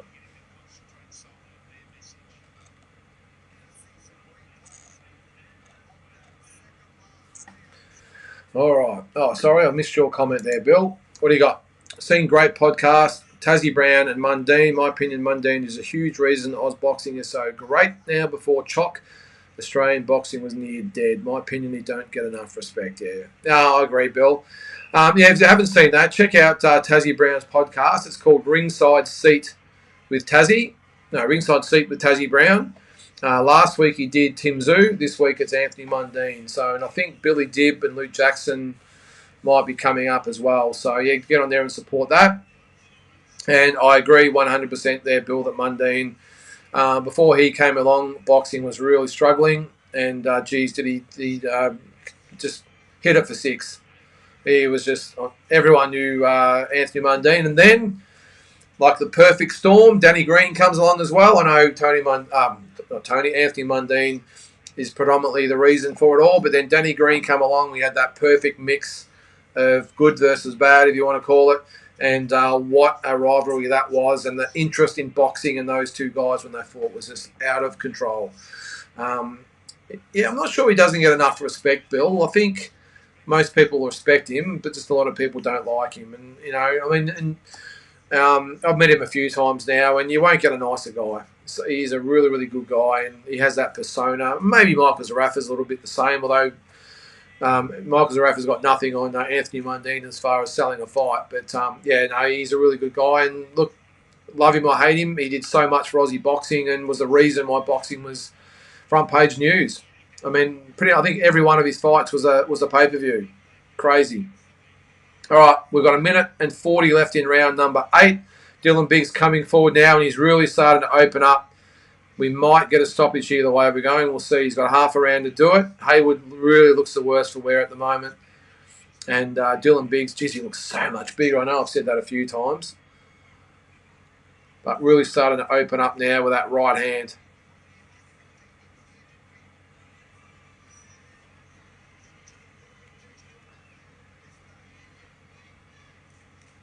So it hasn't been the most exciting fight, but still. John Tomine as well, fight again tomorrow. I didn't see that coming, Tommy. Did not see that coming. Seriously, if Haywood was the same size, he'd be winning. Yeah, I suppose that's arguable. Yeah, you could probably make a point for that.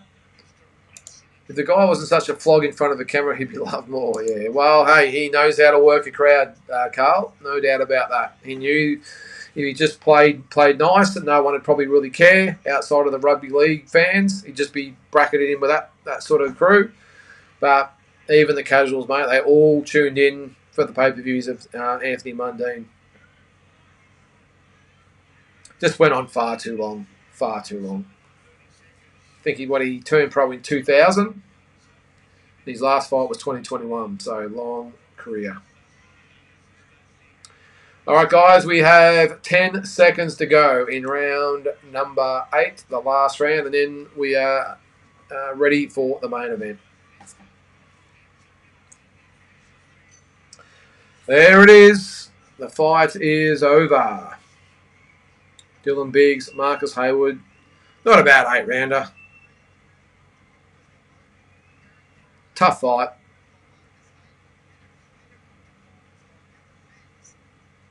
And you would think that Dylan Biggs wins this fight in a shutout.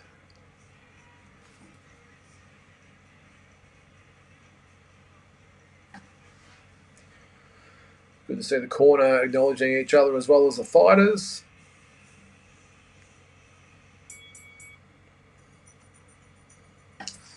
All right, so it looks like the Storm beat the Roosters. The Bulldogs are going to beat the Cats. And the Power are going to beat the Tigers. Nakatani has beaten Astrolabio.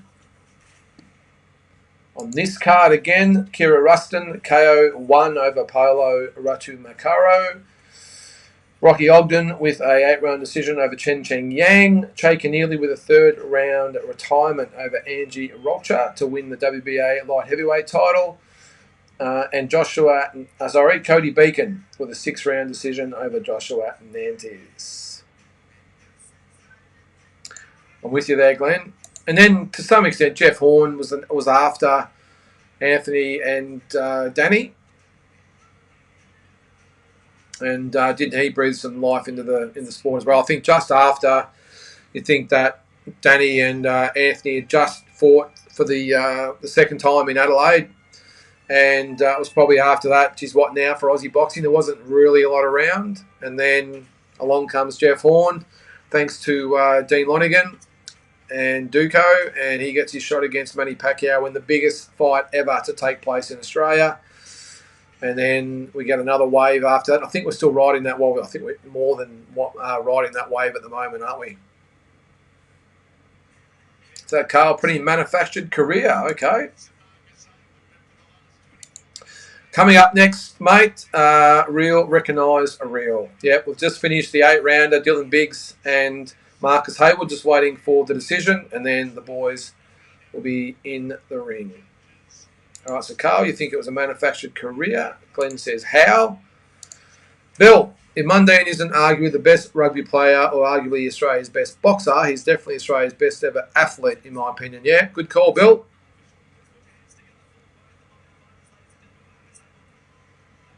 All right, so just waiting for the decision here.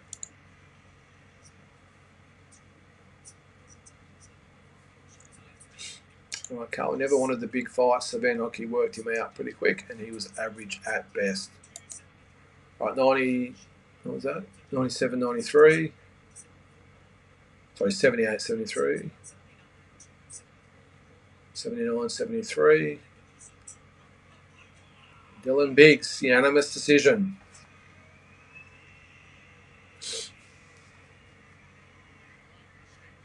Yeah.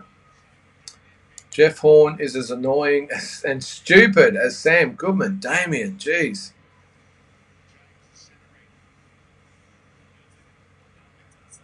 No matter what, though, Damien, you've got to give Jeff his props. Won the belt over Pacquiao. Went to Vegas and fought Crawford. You can't begrudge him that.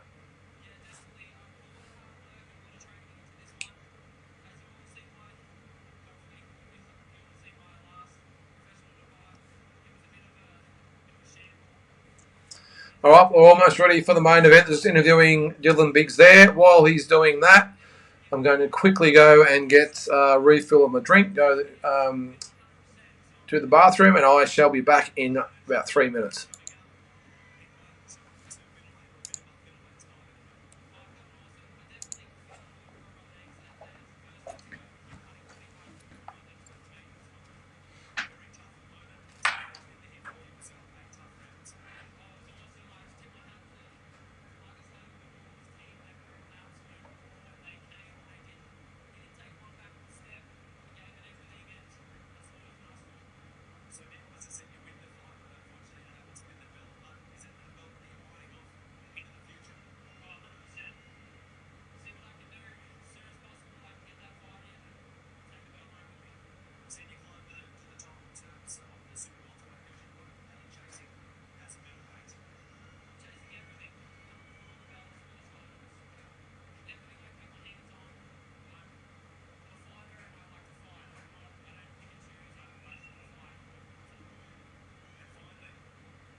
All right, we're back. I'll have to work out what happened to this bloody camera later. Microphone, I should say. Anyway, all right, guys. So we what are we in the about 5 minutes, I'd say, before the boys will make the ring walk. Let's get to some comments as we go. I see you guys have been discussing Anthony Mundine. I'll get you guys discuss that. Yes, opinions. I've got to agree on that one though. I think Mosley just came for the paycheck, Carl. But yeah, Eccles, Danny Green. Not. I know it's a silly comment to say that Danny Green was not world level, but he was matched pretty well. But even though Anthony Mundine just totally schooled Danny, who else was there? There was a few. Here's a few.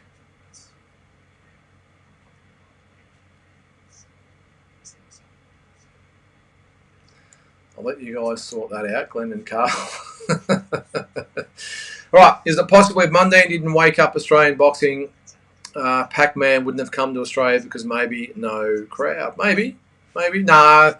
Bill, he was guaranteed his $10 million. That's why Pac-Man came. He just treated it as a holiday.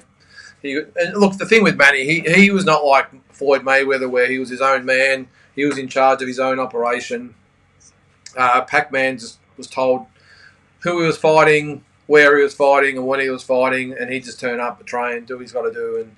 And I've got no doubt he'd never even heard of Jeff Horn before that fight and thought, oh, well, I'm going to get paid $10 million to go to Australia and knock out some guy down there. So I don't think it was necessarily Mundine, but just I think, look, the thing is you've got to remember, Anthony Mundine wasn't big on an international level, so it wasn't like Australia was right out there for everyone. He was massive here in Australia, but relatively unknown in the States. I know it's probably hard to get your head around, but no one had really heard of Anthony Mundine outside of Australia. But that doesn't take anything away from what he did for boxing in his country. He picked it up, carried it on its back, and it was mainstream boxing when he was around. So 100% credit for doing that. And as I said before, he had the ultimate dance partner in Danny Green. And you're either team Danny or you're team Mundine. That was just the way it was. So even to the marketing of it, man versus machine. I mean, you couldn't make this stuff up. It was crazy. It's like this perfect storm of just so. But no, either way, look. And Danny Green was the same. He wasn't very well known on the international stage anyway, but it doesn't matter. I mean, here in Australia, they were just massive. What's up? Mosley started his career in '93 and fought Chop 20 years later. Yeah. Yeah, he gave Kessler a good fight. Yeah, Damien. Yeah, the Americans definitely knew about Mundine after the 9/11 comments. I just think that was Anthony. He just didn't think. That was that classic foot in mouth moment where at the time he would have thought he was probably being a bit clever, a bit controversial, whatever it might be. And remember he's a Muslim. And I think he's just made some off-the-cuff remarks and probably didn't realise to the extent how much it'd blow up. And I think he'd gotten away with some pretty controversial comments in the past. And I think after that, he 100% pulled his head in after that. That was a rough one. And if you didn't know, I think he said they deserved to die in 9/11, which is ridiculous. So even if you think that, you don't say it publicly, especially when you're in a Western country. So, and a country that's so close to America in Australia. So, all right. So the Bulldogs are pulled away from the Cats. They're up by 35 points, about to be 41. And the Power are 26 points in front of Richmond. That was our Gaddy versus Ward in Aussie's eyes. Well, it sort of was. The fights didn't really measure up, did they, Carl? I mean, the first one was I just thought totally one-sided. I don't think it really got out of first gear. I think Anthony Mundine, an absolute masterclass, absolutely schooled Danny that night. And I think he won the second fight as well. Worst case, a draw. So I think he had Danny's measure. You got to remember too. I know after the first fight there was a lot made of the fact that Danny making 168. But you got to remember he had all his fights before that at 168. Nothing was ever said when he was winning. And as soon as he lost, the weight was to blame. So I don't take that into account. And even if you look at the second fight, Mundine was fighting at 154. Danny was fighting at 190. And they met at what was the catch weight they fought at? I'll have a look at the weights there. Jalen Tait on his way to the ring, by the way. I'll give you the full commentary of this one. Yeah, the hype, Carl, yeah. So the Danny Green one. So yeah, Danny was coming down from 190 and Anthony was fighting at 154. He went up to 175 and Danny weighed 182. And you can be 100% sure that Anthony would have got into the ring at 175 and Danny would have got in close to 200. So massive weight difference. And as I said, I still thought Anthony did enough to win. So how didn't they do a third fight? Yeah, good question, Damien. You would have thought they might have milked another one out of it, wouldn't you? But I think even by then, even the most casual fans had had enough. All right, Jules, on to this fight. Balla looked sensational on the scales yesterday. I really, really like Tate, but I think Ibby is here to win. Well, if he turns up and fights the way he can fight, then 100% he can win it. No dramas, Jules. I just think in Queensland, he's definitely the B side. He's up against it. But is Camille going in with him? He looks ready to fight as well.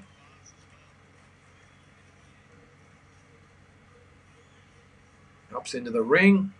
He's there to win. There's no doubt about that. He looks. You're right, Jules. He looks good physically.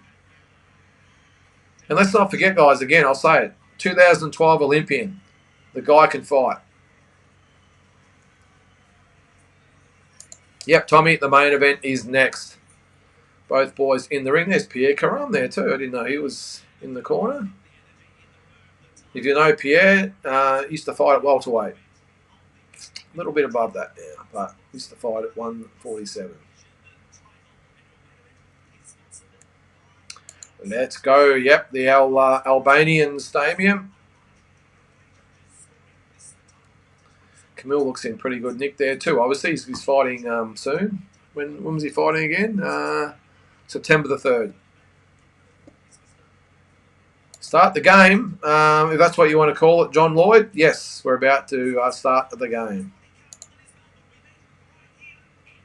All right, Jules, Mundine even thinking about making 154 seems insane in hindsight. I think it was a real silly move, Jules. I thought he should have stayed at 168 or worst case maybe 160. He just killed himself to make 154. It was just an absolute shell of himself after that. All right, introductions here, guys. Jalen Tait about to be introduced. He is the challenger.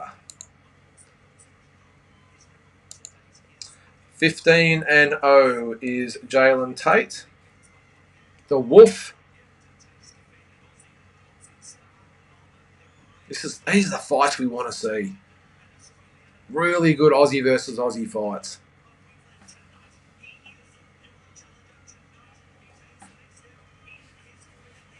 You can't, John Lloyd. You can't watch it live, mate. Unless you've got the 7+ app. I'm with you, Glenn. 100% agree.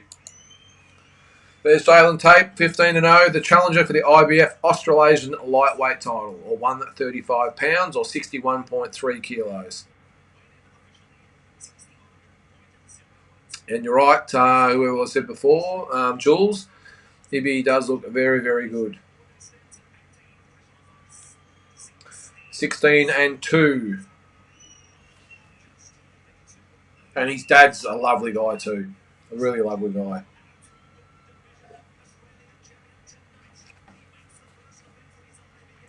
Yep, first defence of the IBF Australasian title. Well, La Balla, which means the bullet. La Balla. All right, so he's introduced.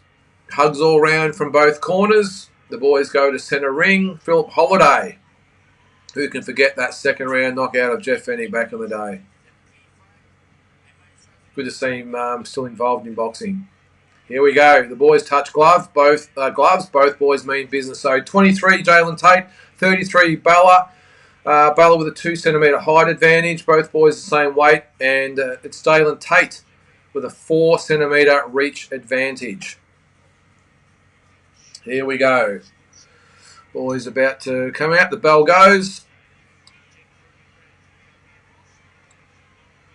Jalen Tait, southpaw stance. Ibrahim Balla, orthodox stance. Interesting, neither fighter takes centre ring. Now, Ibrahim Balla does. Both guys looking in very, very good condition. Ibrahim Balla throws a jab, and Tait counters with a 1-2. Lead right from Balla misses.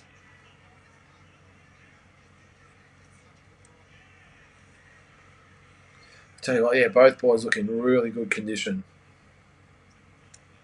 Oh, a bit of a clash of heads there, I think. The head of Ibi just collected the chin of Jalen Tait. Both boys cautious at the moment, just sort of probing, looking for openings. Jalen Tait centre ring, Ibrahim Balla backs up. Good uppercut from Jalen Tait there. Very evenly matched fight here. Nice uppercut lands again from Jalen Tait. He's got to watch that.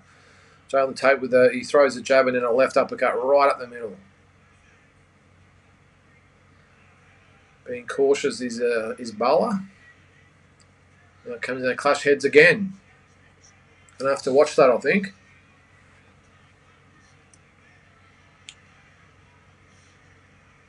Just lunging in a little bit, I think, at the moment, Ibby and Jalen Tait. Nice and tight, just looking for the openings. Really smart.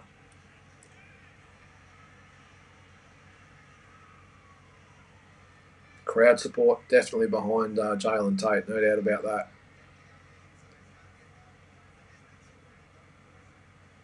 Good even round. There's a left hand and a right hook lands from Jalen Tait. Minute to go, round number 1.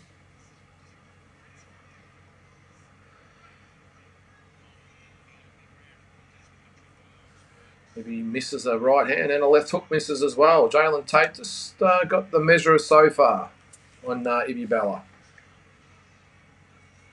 Lead right hand from Ibrahim. He's got to be careful of that as well because Jalen Tait is waiting for it to counter with a left hand.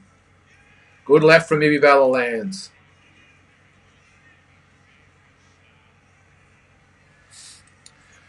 Jalen Tait throws the uppercut, just lands on the glove. Straight left lands from Jalen Tait. Good, tough first round. Just adjust my camera there. I think it's, there we go. Okay. And Jalen Tait gets warned for holding. We've got 10 seconds to go in round number 1. Good body shot lands from Tait. Left to the body, went underneath the right hand and landed a good left to the body. Wow, end of first round. Good round. I would probably give that round to Jalen Tait. But very, very close round. Ibrahim Balla definitely had his moments. And while we do that, I'm going to, where is it? Do my scorecard. Oh, where are we? Tait gave him that round.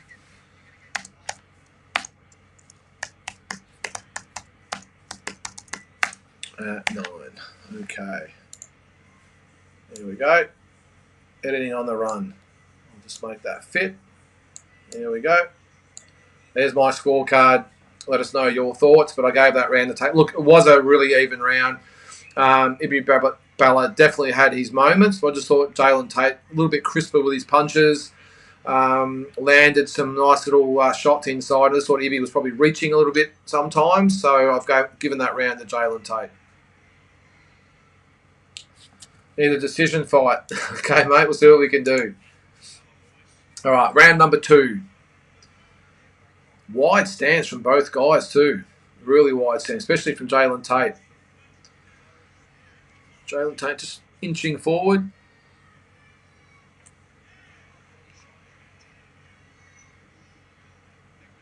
Another lead left hand from Jalen Tait. Just hits the target there. Looks good. Looks a little bit more relaxed as Jalen Tait. Ibrahim looks a little bit anxious at the moment, just struggling to read those punches from Tait.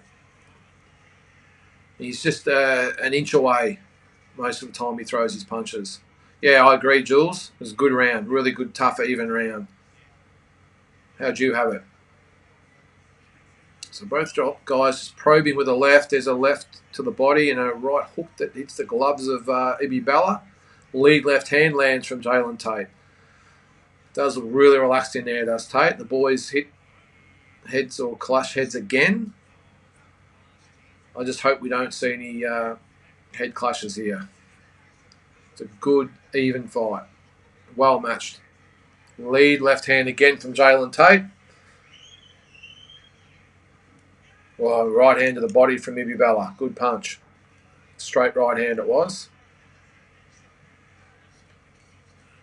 Double left hand from Jalen Tait and actually rocks Ibrahim Balla back. I'm not sure whether it actually hurt him, but he definitely stumbled back. This is a double left hand, a 1-2, one after the other. Definitely looking for that lead left hand, Jalen Tait. Has had some success. There's a 1-2 that lands. Ibrahim Balla comes back with his own 1-2. Just again, I'll say it, just a really well-matched fight.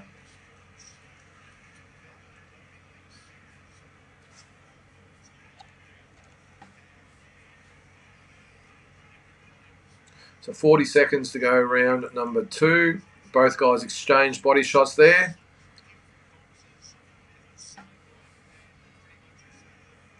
They both exchange lead hands this time. Tait throws the straight left and Balla throws the straight right. And the boys clinch with 20 seconds to go in round number 2.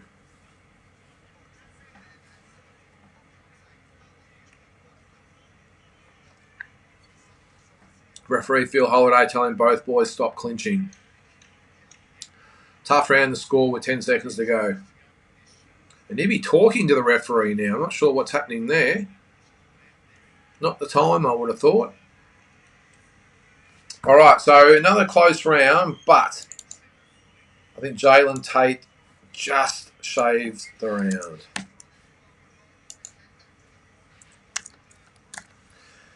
Which is, I don't really like to have it that one fight has won both the rounds. I just think Jalen Tait's just been a little sharper, a little bit more pinpoint with his punching. Ibby's landed some shots, but he's been very reactive so far. Where Jalen Tait with those sneaky little lead lefts, little right hooks in close. I think he's been a little bit sharper. And Ibrahim Balla is cut. Now, I'm assuming that's what he was talking to the ref about. Does look like it's a bad cut. I think it's above the eye. No, I think it's not too bad. I thought it was down the side there, but it was a bit of blood. But I think it definitely would have been a head clash. I've seen 3 or 4 where they've hit heads. Not sure what the referees ruled it, but I'm sure we will see. Certainly does, Jules. Yep, does look all business, but so does Ibby. Some fighters just have to. They need another good opponent in front of them to step up and switch on. Oh, big right hand misses from Ibrahim Balla. And Jalen Tait throws the jab, followed by a left uppercut that misses.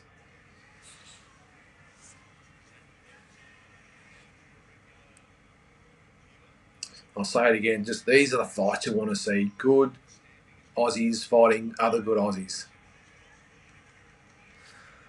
You better not leave it too late, though. They're real recognises real.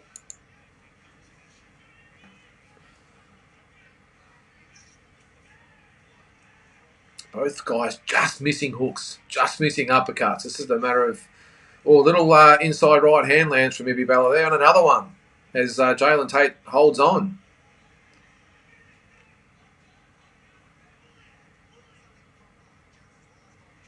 Nice little jab from Jalen Tait. Better round from Ibrahim Balla. I think he's got the points so far this round. Although there is a fair bit of blood coming around that eye.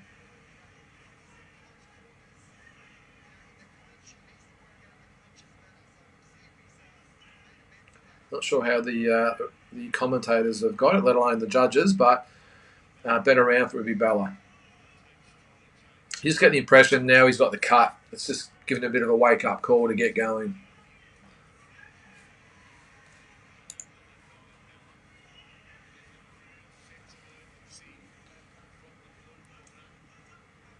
Referee again warns him. He does say it was a head clash. So a minute to go in round number 3.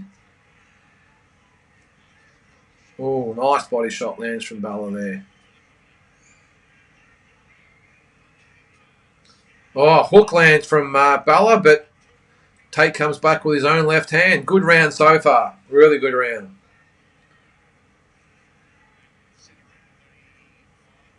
And the tempo has definitely gone up here. And Jalen Tait just looks a little rattled, I say, at the moment. Maybe Balla's had some success. Lands a right hand there. Round number 3 there, Javier. Good exchange there from both guys. Ibby lands a right hand and Jalen Tait comes back with a left hand. 10 seconds to go in round number 3. Good round. Another really close round. And Ibby gets warned for the head. And that is the end of round number 3. Good round. And I'm giving that round to Ibrahim Balla. All right, so I've got it 29-28 there for Jalen Tait. 2 rounds to 1, but could easily be the other way around. That's the end of round 4, Javier. Yeah. Good fight so far. And I like it that he didn't get too rattled about the cut. He's just got on with the job. Doesn't look like it's a bad one. There's a little bit of blood there, but it looks like they've got it under control in the corner. It's funny, his brother Camille is the cut man.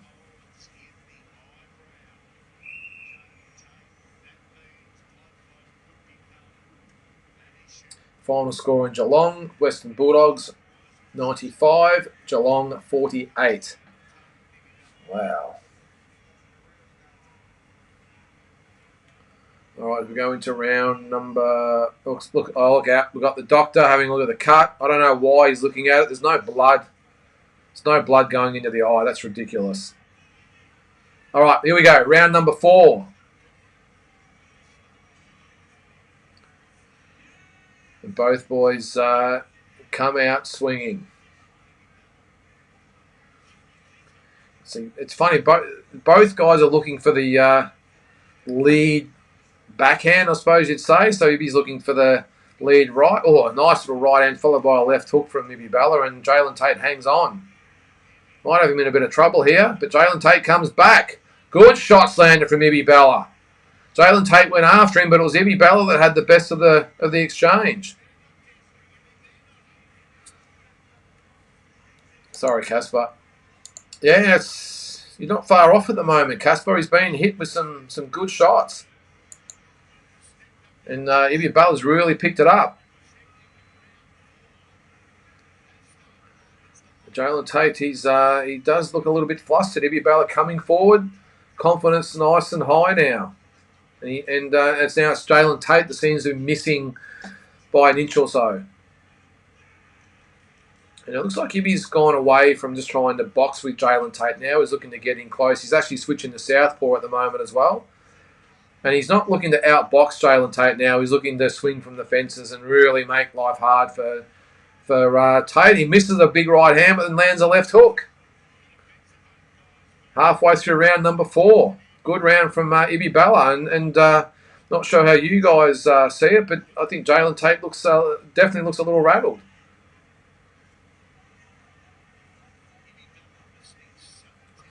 I'm with you there, Tommy. The pace has been pretty fast, hasn't it? You just see the way both guys are really letting some big punches go, that one of them's going to land one at some stage. Nice right hand from Ibrahim Balla. Another right hand, left hook. And Tate comes back, but it's Balla who seems to be landing the better shots. What a pace that we've had here. Ripper fight. Jalen Tait, I'm not sure if he's cut there as well, but he's got some blood on his face. But Ibrahim Balla, he's just decided, well, I'm not going to outbox this guy. We're going to keep swinging that right hand and left hook and let's see what happens. And he's really putting Jalen Tait on the back foot. And who knows, is Ibrahim Balla going to have his second massive upset? We've got 15 seconds to go in this round. And I think Ibrahim Balla's had the better of the round. Just a good pace, good fight. Good body shot from Ibrahim Balla. Yeah, I'm with you there, Casper. Yeah, Ibby should take over. I'm with you there. I think he's another good round from Ibrahim Balla there, and I've given him that round.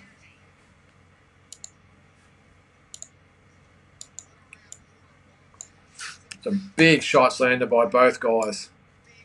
But I think Ibrahim Balla had the better of it, and I've got it 38-38. Scores level for me. Big shots thrown there.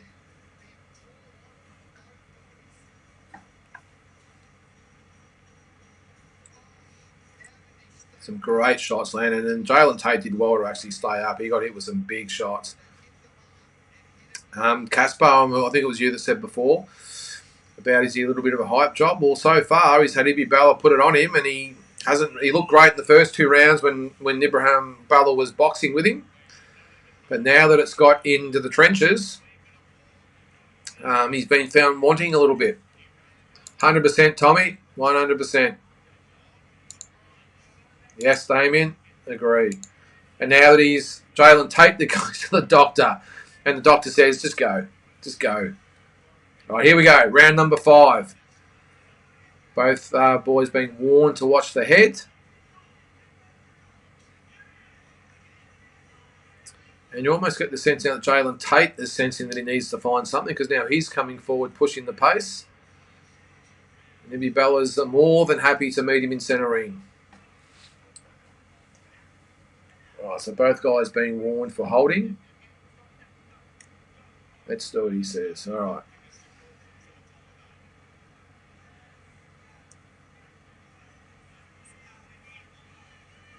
I'm with you there, Jules. I gave him the round.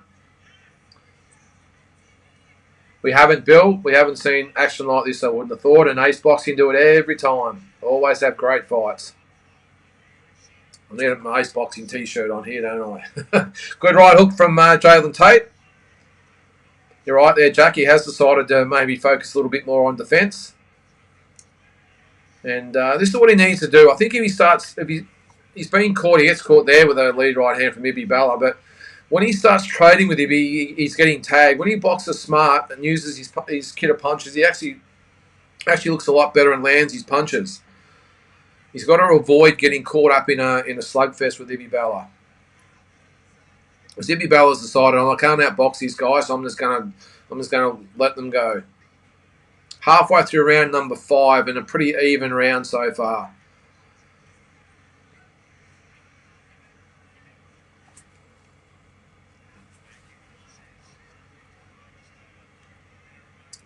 So a little slower round this one so far, which is to be expected. It's been a hell of a pace so far. And Ibrahim Balla, he just misses another big shot there. This round up for grabs with a minute to go. Left hook misses from Ibrahim Balla. Jalen Tait takes centre ring and lands a nice little left-hand right hook. We're in round number 5. Even fight so far. 2 rounds apiece, in my opinion anyway. Left hook lands and a straight right from Ibrahim Balla. Almost knocks the mouth guard out of Jalen Tait's mouth.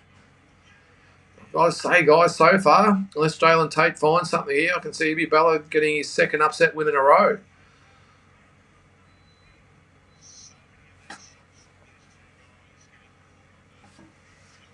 All right, we've got 20 seconds to go. Ibrahim gets warned again for, I think it was the head.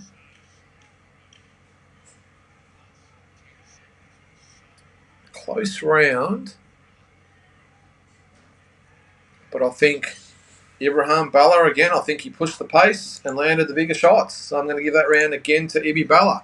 Close round though, but Got to give it to someone, and I've given it to Ibrahim Balla. I've got him 48-47. Close round though, so I'm not going to argue with anyone that gave it to Tate. I just thought Ibrahim Balla landed the better shots.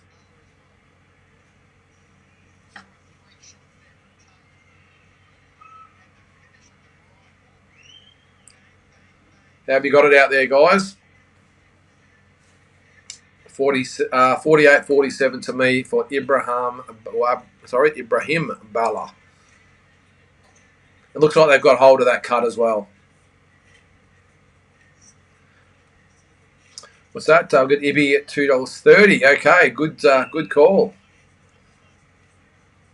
Has been a close fight so far, though, we'll say. And it is in Jalen Tait's hometown. He's, I suppose, the A side, so maybe you factor that in. But I just think Ibrahim Balla's had the better of the fight so far.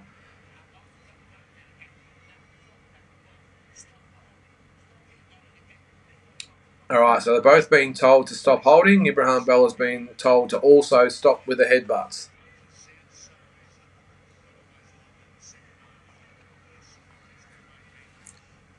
To be honest with you, I don't think the holding's been too bad. I certainly don't think all the headbutts are Ibrahim Balla's fault. But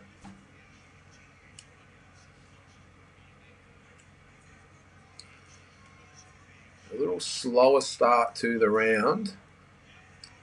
And Jalen Tait moving forward. Yeah, good fight for sure, mate. Yeah, Camille, he's done a great job with the cut. It's interesting, he's got a boxer in the corner as the cut man. But anyway, little sneaky right hook lands there from Jalen Tait. It's been a bit of a slow start for him so far. Jalen Tait's pushed the pace. But now that I say that, Ibby comes forward and lands a right hand to the head. Nice little lead right. But I think Jalen Tait needs to get more moving to his right. It's towards Ibby's left eye where it's a little bit swollen.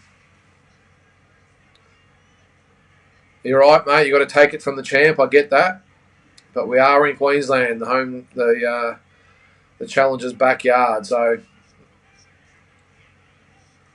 a little bit better round from Jalen Tait this time. I think Ibby's just like, I know whether he's decided to take a round off, but he hasn't really done a lot as we're halfway through round number 6.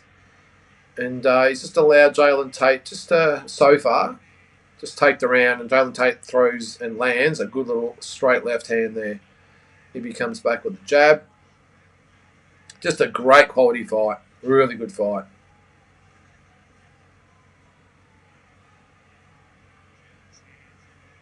And it's free. Right, so a minute to go, round number 6.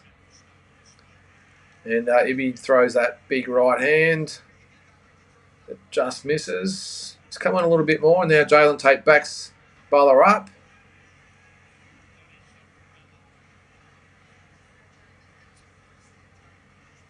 I agree, Jules. Deep waters. Who's winning? There's my score on the board there. I've got Balla 48-47 in my opinion. Right, 30 to go. Round 6. So far, I think Jalen Tait's done enough. Good shots being thrown by both boys there. Both land lead jabs. Balla comes in with a left hand. Round number 6 there, guys. No, I don't have a link. Oh, another close round. Really close round. Look, I'm going to give that round to Tait. Just thought he was a little bit busier earlier in the round. So I have now got it dead even again. 57-57.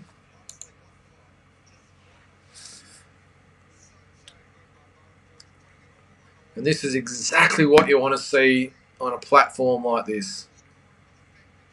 Live fight, Saturday night, free platform, and we've got some ripper fights on the card. I agree, Damien. Been a great fight so far. How do you have it? Do you have it the same as me? 57-57, 3 rounds apiece for me. I think you might maybe exchange a few rounds here or there, but I think probably fair to say this fight's dead even at the moment. Or maybe, if anything, I'd have maybe Ibby If someone had to be in front, it would probably be Ibrahim Balla. But for me, 3 rounds apiece.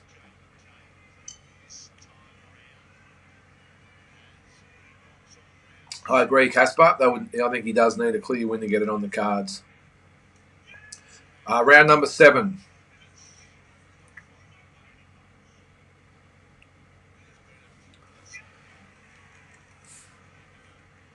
Yeah, it's a good fight there. Is that BSC Gaines? Oh, left hook lands from Ibrahim Balla there. Nice shot. Yep, left hand from Jalen Tait. Just catches Ibby off balance a little bit there.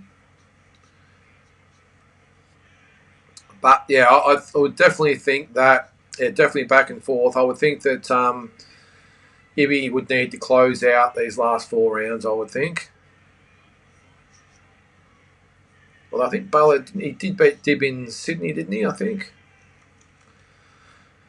Oh, yeah, Jules, I'm not going to argue if you had it for Balla. I just thought that it was a close round. I just thought that Tate started the first half of the round. I don't think Ibby really did a lot, and Jalen Tait did land some shots. Ibby finished okay, but I still gave it to Tate. All right, so 1:20 into round number 7, and not a lot this round. Ibby throws a right to the body, and Tate comes back with a straight left to the head. The boys hold again. No doubt Philip Holiday is going to give them another warning.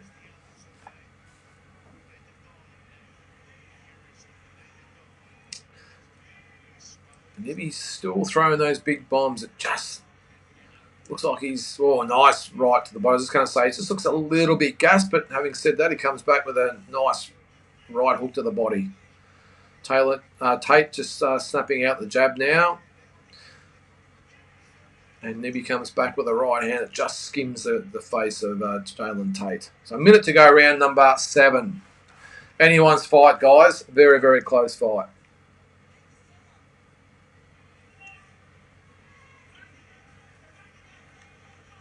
I've got no idea really who's won this round so far. Let's see who wins the last 40 seconds. Right hand from Ibrahim Balla.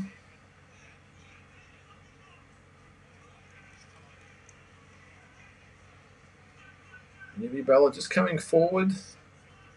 Misses a big right hand. 20 seconds to go, round number 7.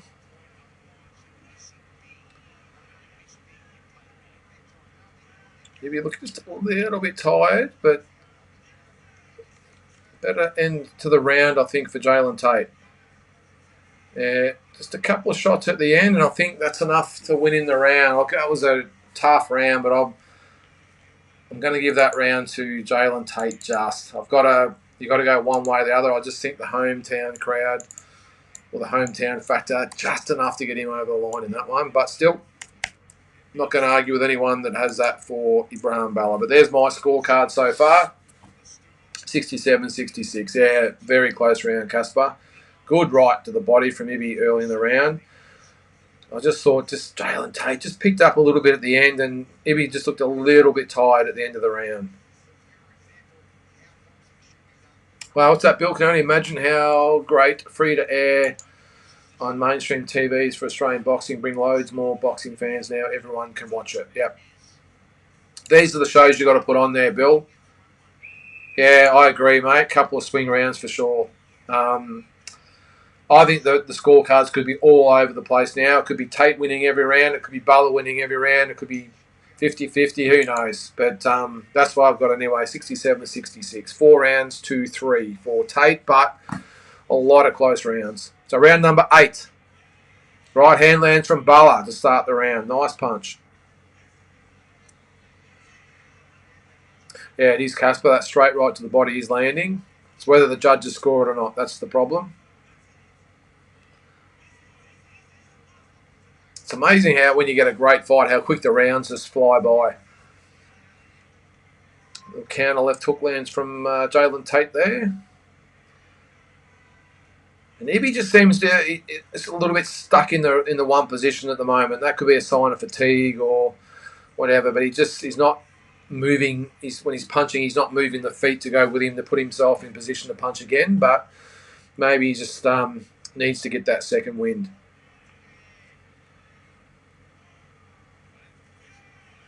Been a tough and bruising fight so far. Jalen Tait has picked up the work rate in this round, and as I said, Ibby just looks a fraction gassed at the moment. Just a little bit. The pace has slowed down, and the speed of his punches and power have slowed down a little bit as well. Yeah, exactly, mate. They do fly by. And now Balla starts to just shuffle forward.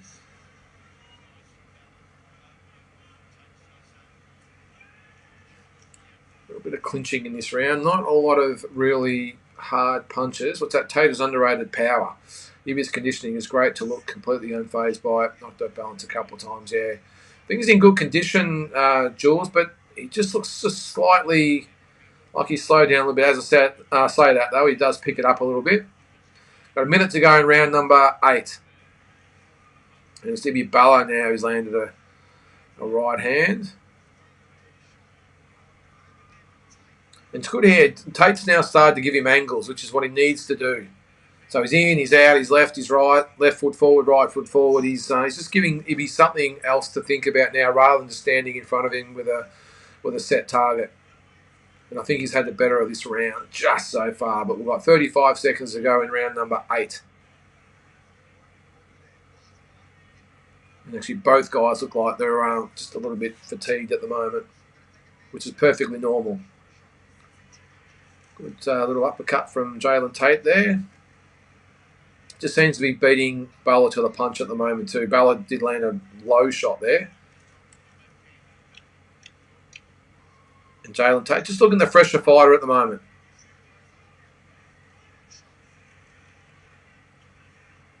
Little lead left from Jalen Tait, and that is the end of round number 8. And I'm going to give that round to Jalen Tait.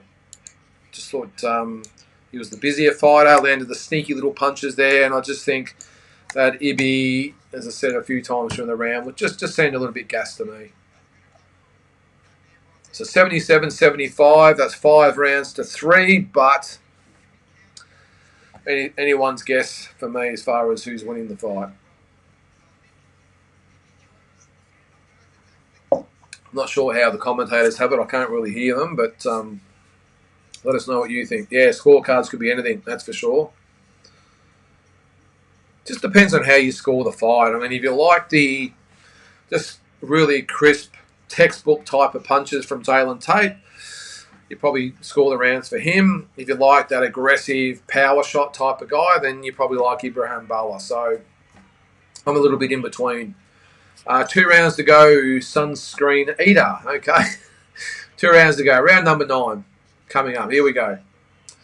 For me, I've got Jalen Tait winning, mate. There's the scorecards on the screen there. 77-75.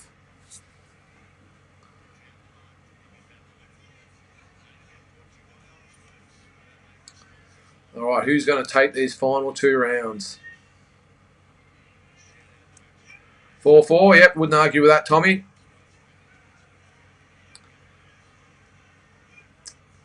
So Tait coming forward, but Ibby actually doing okay fighting off the back foot. Right hand lands from Ibrahim Balla. Good punch.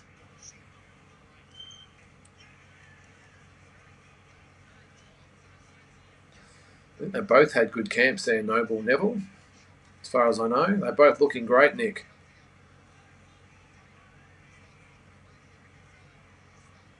And again, Ibby looked fatigued, but he's actually landed the better punches in this round.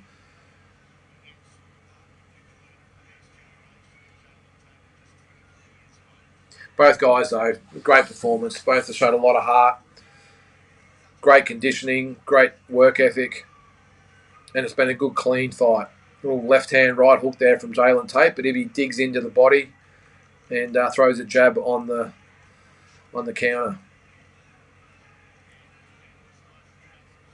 Definitely fatigued, though, is Ibrahim Balla. His hands are starting to drop. The mouth is open. And again, Ibrahim Balla has landed or thrown and landed the bigger shots, but Jalen Tait has been the busier and landing the more textbook type of punches. So tough fight to score. Little uppercut lands from Jalen Tait. Good shot on the inside. So a minute to go, round number 9. Body shot lands from Ibrahim Balla. And it's Jalen Tait coming forward now. Tough round to score.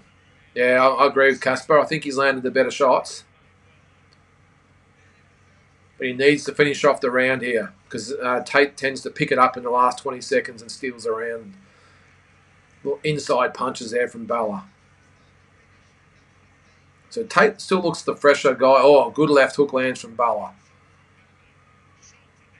30 seconds to go, round number 9. Right hook lands from Balla from the southpaw position, and then the left hand lands.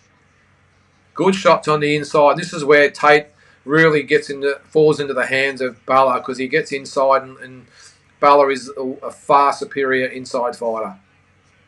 1 to go after this one, Sunscreen.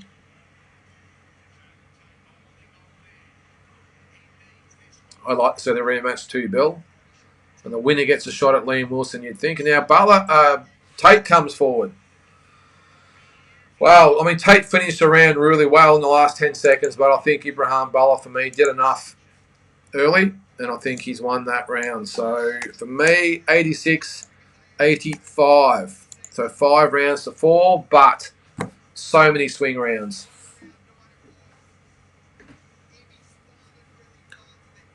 Tait definitely finished the faster, but you've got to look at the round as a whole.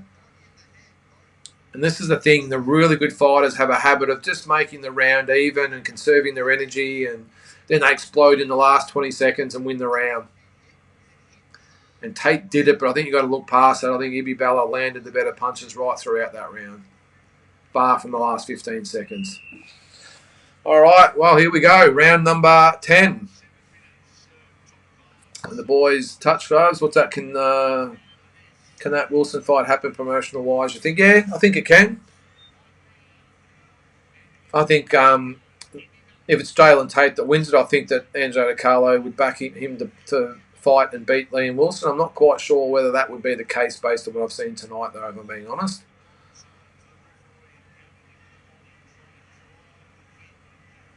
I think Ibrahim Balla, strange enough, would probably... I'm not sure where he does it, Damien. He's definitely from Melbourne. 5'4" Balla. Okay, yeah, what do I got? 5'4" Tate, but definitely no arguments there, mate. All right, so both boys were 30 seconds into round number 10.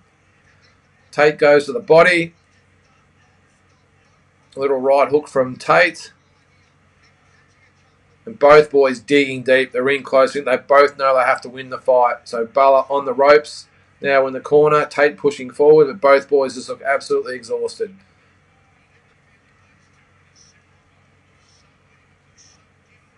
Yeah, I had that last round for Balla too, Jules.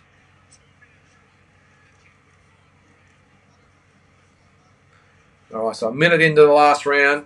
Pretty much anyone's fight, really. And a rematch would be awesome. Both boys digging in deep. We're in close in the phone booth, ripping and hooking. Neither fighter clinching. They're both punching. The draws are definitely on the table, Jules, 100%. I wouldn't argue with it at all. Halfway through round number 10. Both boys digging into the body. Uppercuts, hooks. Great fight. It just seems to be Tate, though, really... I think pushing the fight a little bit more in this last round is really working a lot, I think, harder than Ibby. Although, having said that, he does land on the inside, but he looks totally spent at the moment. And Tate, you can see, he's really digging deep. Yeah, I agree, Casper.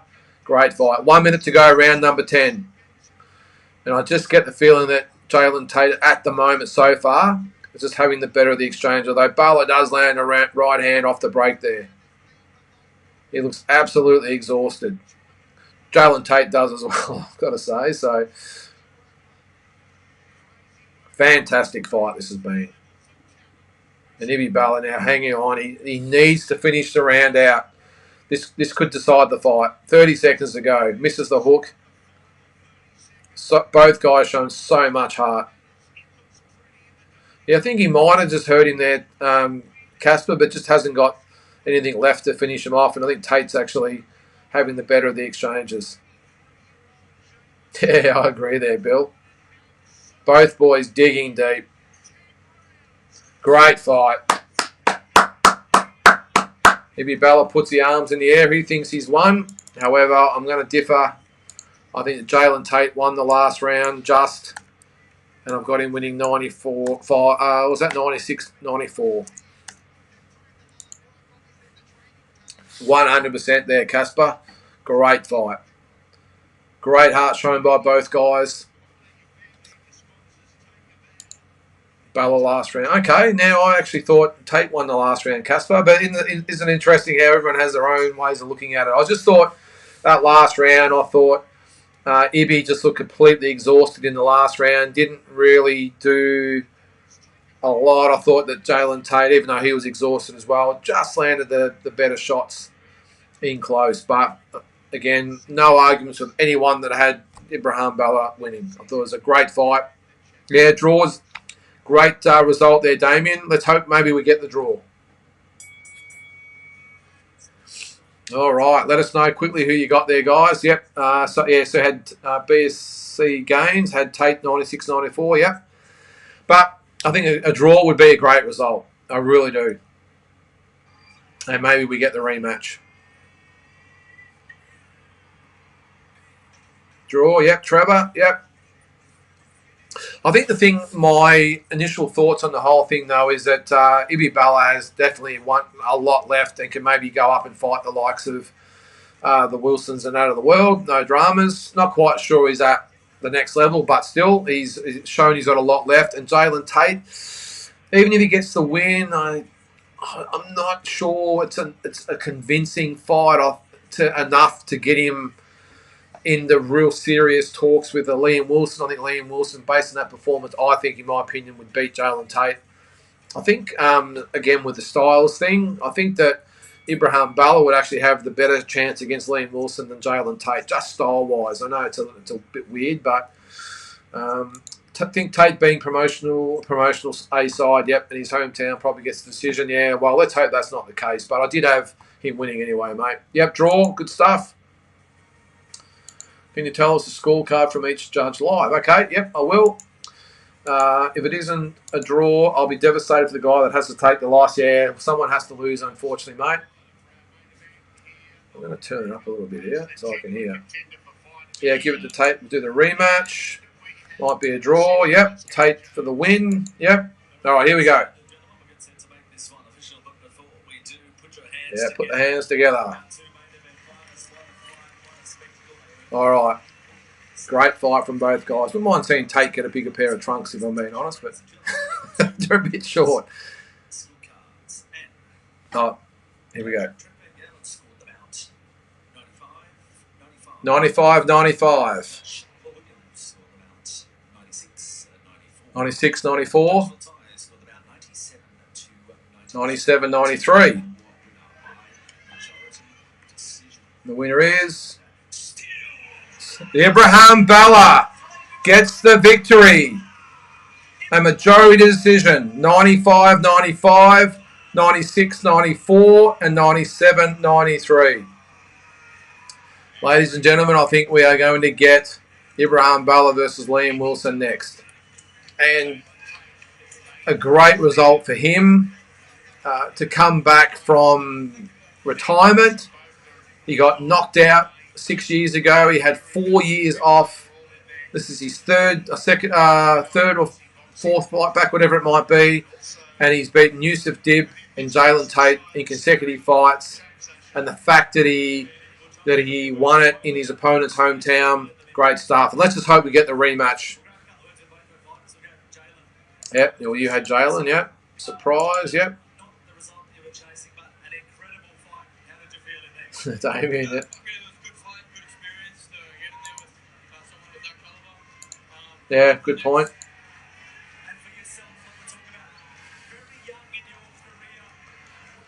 Yeah, definitely not a backward step for Jalen Tait.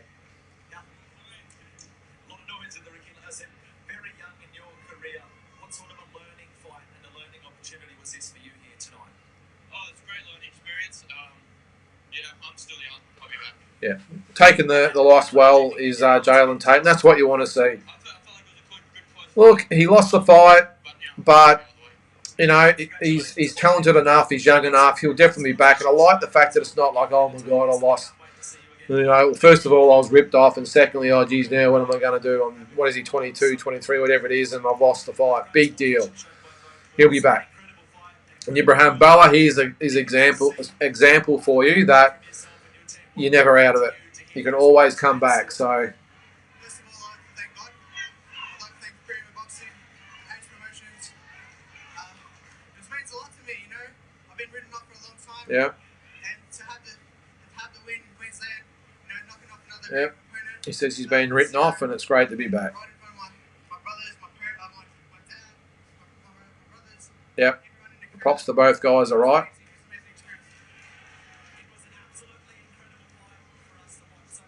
Yep, and credit to him for coming back. It's a credit to Jalen. You know, he comes to fight, he comes to bring it, so props to him. It's an amazing experience to come into another. Ibrahim Balla won the fight. John Lloyd.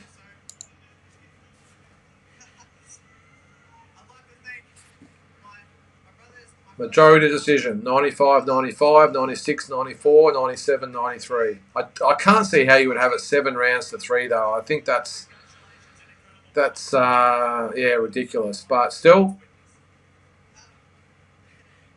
thank you for Queensland for treating me like I'm at home. I appreciate your support and your town. yeah, very humble in victory, very humble in defeat. And everyone that come down from Melbourne, I really appreciate you guys. I love you.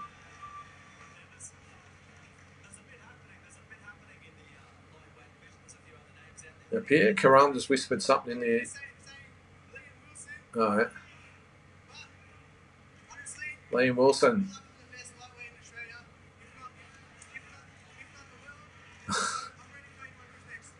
So Liam Wilson, that's a challenge. I'm not quite sure you're there yet. He did say he was not only the best lightweight in Australia, he said the best in the world. Congratulations, enjoy tonight. Thank you so much. Not quite sure I'd go there, but so there it is, guys. Ibi Balla, the winner by majority decision. Yeah, be a good fight, Carl. Yeah, Wilson will have his work cut out for him. Yep, 100%. He will. Yeah, I think he would give Liam Wilson a very, very good fight.